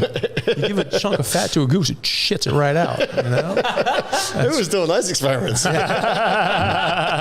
Errol Flynn. Oh, really? That was actually a guy. So no, he was a movie star. He was a very, very famous movie star back in like the 40s and 50s. I remember the name. Errol Flynn. Yeah, he was like an acrobat and things like that. So he did these big, cool sort of things. Especially back then, they didn't have special effects. He's actually doing these like swinging over and like doing backflips and all this. Was he Tarzan? Cool stuff. I don't know if he was. Robin Hood. Robin Hood. Yeah. He did a lot. He was a big movie star. Yeah. And I don't think he ever played. I don't know if he played Tarzan, but but he was in that era of the original sort of Tarzan movies, things like that. And very famous guy. And there's a story about him, like when he was a kid, like on his like farm or something like that, or his uncle's farm, and he took a piece of suet, like fat, and he sort of tied a piece of string into it, and he gave it to like a goose. And it just yummed it up, just shit it right out. And so now the string was going through this goose. So he put it on a string and just ate it with the string. And then he like took that piece of lard, and because it just came out basically whole, right? And he gave that to another goose. And like another one. So like after you spent the whole day doing this, he had like this string of geese. What the fuck? And that's how Errol Flynn created string theory. Yeah, exactly. So he had all gooses connected. So that's how quickly it. That's how quickly it goes through. Like fat through a goose. Duck goose is a whole new game. Yeah. And so that's the thing. You really can't overeat fat. I wonder if that's what happened to my ram. Same thing, but with barbed wire. Oh, Jesus. On my farm, my ram had barbed wire coming out of its ass, and we had to pull it out, man. I think you've said that. I think you've said that before, yeah. I don't know how it got there. It might have eaten some fat, but... Someone was being an asshole. Yeah. Pardon the pun. But yeah, fuck, I'm converted. You would be a great cult leader. We could keep talking for hours. You have to go to physio, I know, and I've got a few... For my back, I'm just going to go to the butcher. Yeah. That's my new physio. Mate, thank you so much for coming on. I want to get you back on and talk about the neuroscience stuff. And ancient Rome. I've really enjoyed it and really appreciate your time. My favourite. You've basically almost converted me to I'm definitely trying it. You converted me to Isham. Is there anything you want to plug or anything, any sort of handles or anything? Well, I just would say, do give it a try and just give it 30 days. After about 2 weeks, you'll get most of the crap out of your system. Yep. Alcohol takes about 3 weeks. But you're already 2 weeks into it. Yeah. So I got 3 weekends to go. Yeah, there you go. Yeah. So after next week, most of that's going to be out of your system, and you get rid of the plants. It'll take 2 weeks or so. You will literally feel like a different breed of human. Yeah. I don't feel good or really good or a lot better. I feel 1,000 times better than I've ever felt in my entire life, as compared to myself as a professional athlete training 10 hours a day. Yeah, wow. And so this is night and day difference. And in a lot of ways, you will be a different breed of human, because your body will be working in ways that are entirely different to almost everybody else on earth. And you will not want to go back. So after 2 weeks, you'll just feel unreal. And then for the next 2 weeks of that 30-day trial period, you'll literally feel like a superhero, and you're like, I don't want this to go away. And when you trial things back, just like you were saying about Jordan Peterson, you're going to see the contrast. Because we've just gone through life just feeling like low grade crap, and that's normal, right? So we call that normal, and we judge how we feel every day based on that average normal. Now you're going to feel superhuman. Normal is awful, and you're going to look back on your life and realize that you felt like shit every day of your life up until now. Amen, my brother. I feel like that's how vegans feel when they turn vegan. We're superhuman, we're better than you, so we're going to go. But even that super functional. That would definitely be the ridding of most of the processed foods and stuff like that. That initial good feeling that a vegan feels, and then again, but eventually it'll keep getting better. Yeah, because there are toxins in lettuce, and all the things that the vegans are eating are still low grade toxins. Some of them are high grade toxins. I mean, some of these are worse than others, and so you're going to get all of that out, and you're going to be giving your body perfect nutrition, and you're going to feel unreal, and you're going to look back on your life and realize that you wish you'd felt like this your whole life. And so after that 30 days, I can guarantee you that you're going to be very hard pressed to go back to eating any other way, because you're just going to love how you feel so much. And you go back and eat that stuff, you're not going to be as used to it. It's going to hit you harder. You're going to bring you down from perfect. It's going to bring you from paradise lost and be like, oh my God, no, I want back there. Yeah. And you're going to you're going to see exactly what it is. So I just give it 30 days, and I think that you'll be absolutely sold on it. I don't think I have yet to meet someone who hasn't said, I feel amazing. Some people do go back. Alcohol is a big one. Yeah. You know, I know I have friends of mine, they're like, do it for several months. I'm like, I've never felt better. I felt so good, but I just, you know, I wanted to drink. And as soon as they start drinking, they're like, it lowers their inhibitions for eating other crap. And they start eating, well, you know, if I did this, then I might as well just eat a whole bunch of normal bullshit. No, of course not. You know, just having a drink every now and then, or several drinks, or a lot of drinks every now and then is better than having some drinks all the time and eating a whole bunch of crap. Yeah. You know? And so when I drink, it's maybe once every 2 years, because it actually takes 3 damn weeks until I start feeling like a superhuman again. Yeah. And so, you know, like a lot of things, not a lot of things, you know, are worth that. Yeah. Are worth me losing a month of my optimal health. Yeah. You know, and so, you know, I just naturally don't. And, you know, I never drank during the rugby season anyway, so that was a lot easier for me. That's another thing we didn't even chat about, the professional rugby stuff. That's awesome. Another thing we've got to get you on about. But if people want to listen to you more, you've got your own pod? Yeah, so I've got a podcast and YouTube channel. Yep. Podcast is, I think, not going to surprise anyone. It's the Plant Free MD. The Plant Free MD. And then my YouTube channel is just my name, just Anthony Chaffee MD, and I have an Instagram and other, and by the same name, Anthony Chaffee MD. There's Twitter, Anthony_Chaffee, but everything can be sort of found through those. I have those contacts. Those are the main ones. I'd put out my videos on YouTube, and my podcasts on any podcast platform. Station. Yeah. Cool. I'm doing a new channel called the Plant MDMA. So, quick plug, if anyone wants to come see The Confession with me and Cam, Confessional, 9:30 Friday, Saturday. Solo shows are 7 and 8 o'clock Thursday through to Sunday.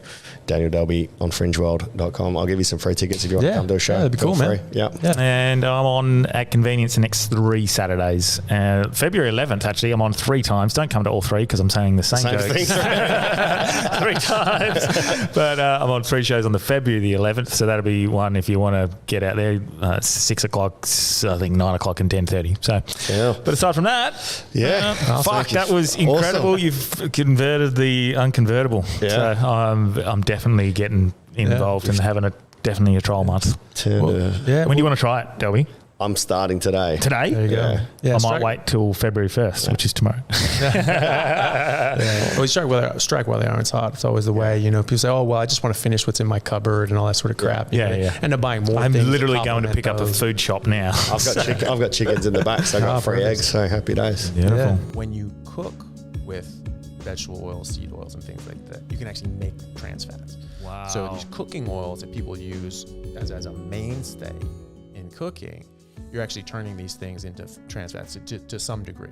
High insulin levels suppress autophagy. Mm-hmm. And so that's the thing. It's not fasting. It's not eating. It's not eating carbohydrates and having low insulin. So if you just don't eat carbohydrates, then you're going to be going through autophagy all the time. Your body's constantly going to be recycling out these organelles and these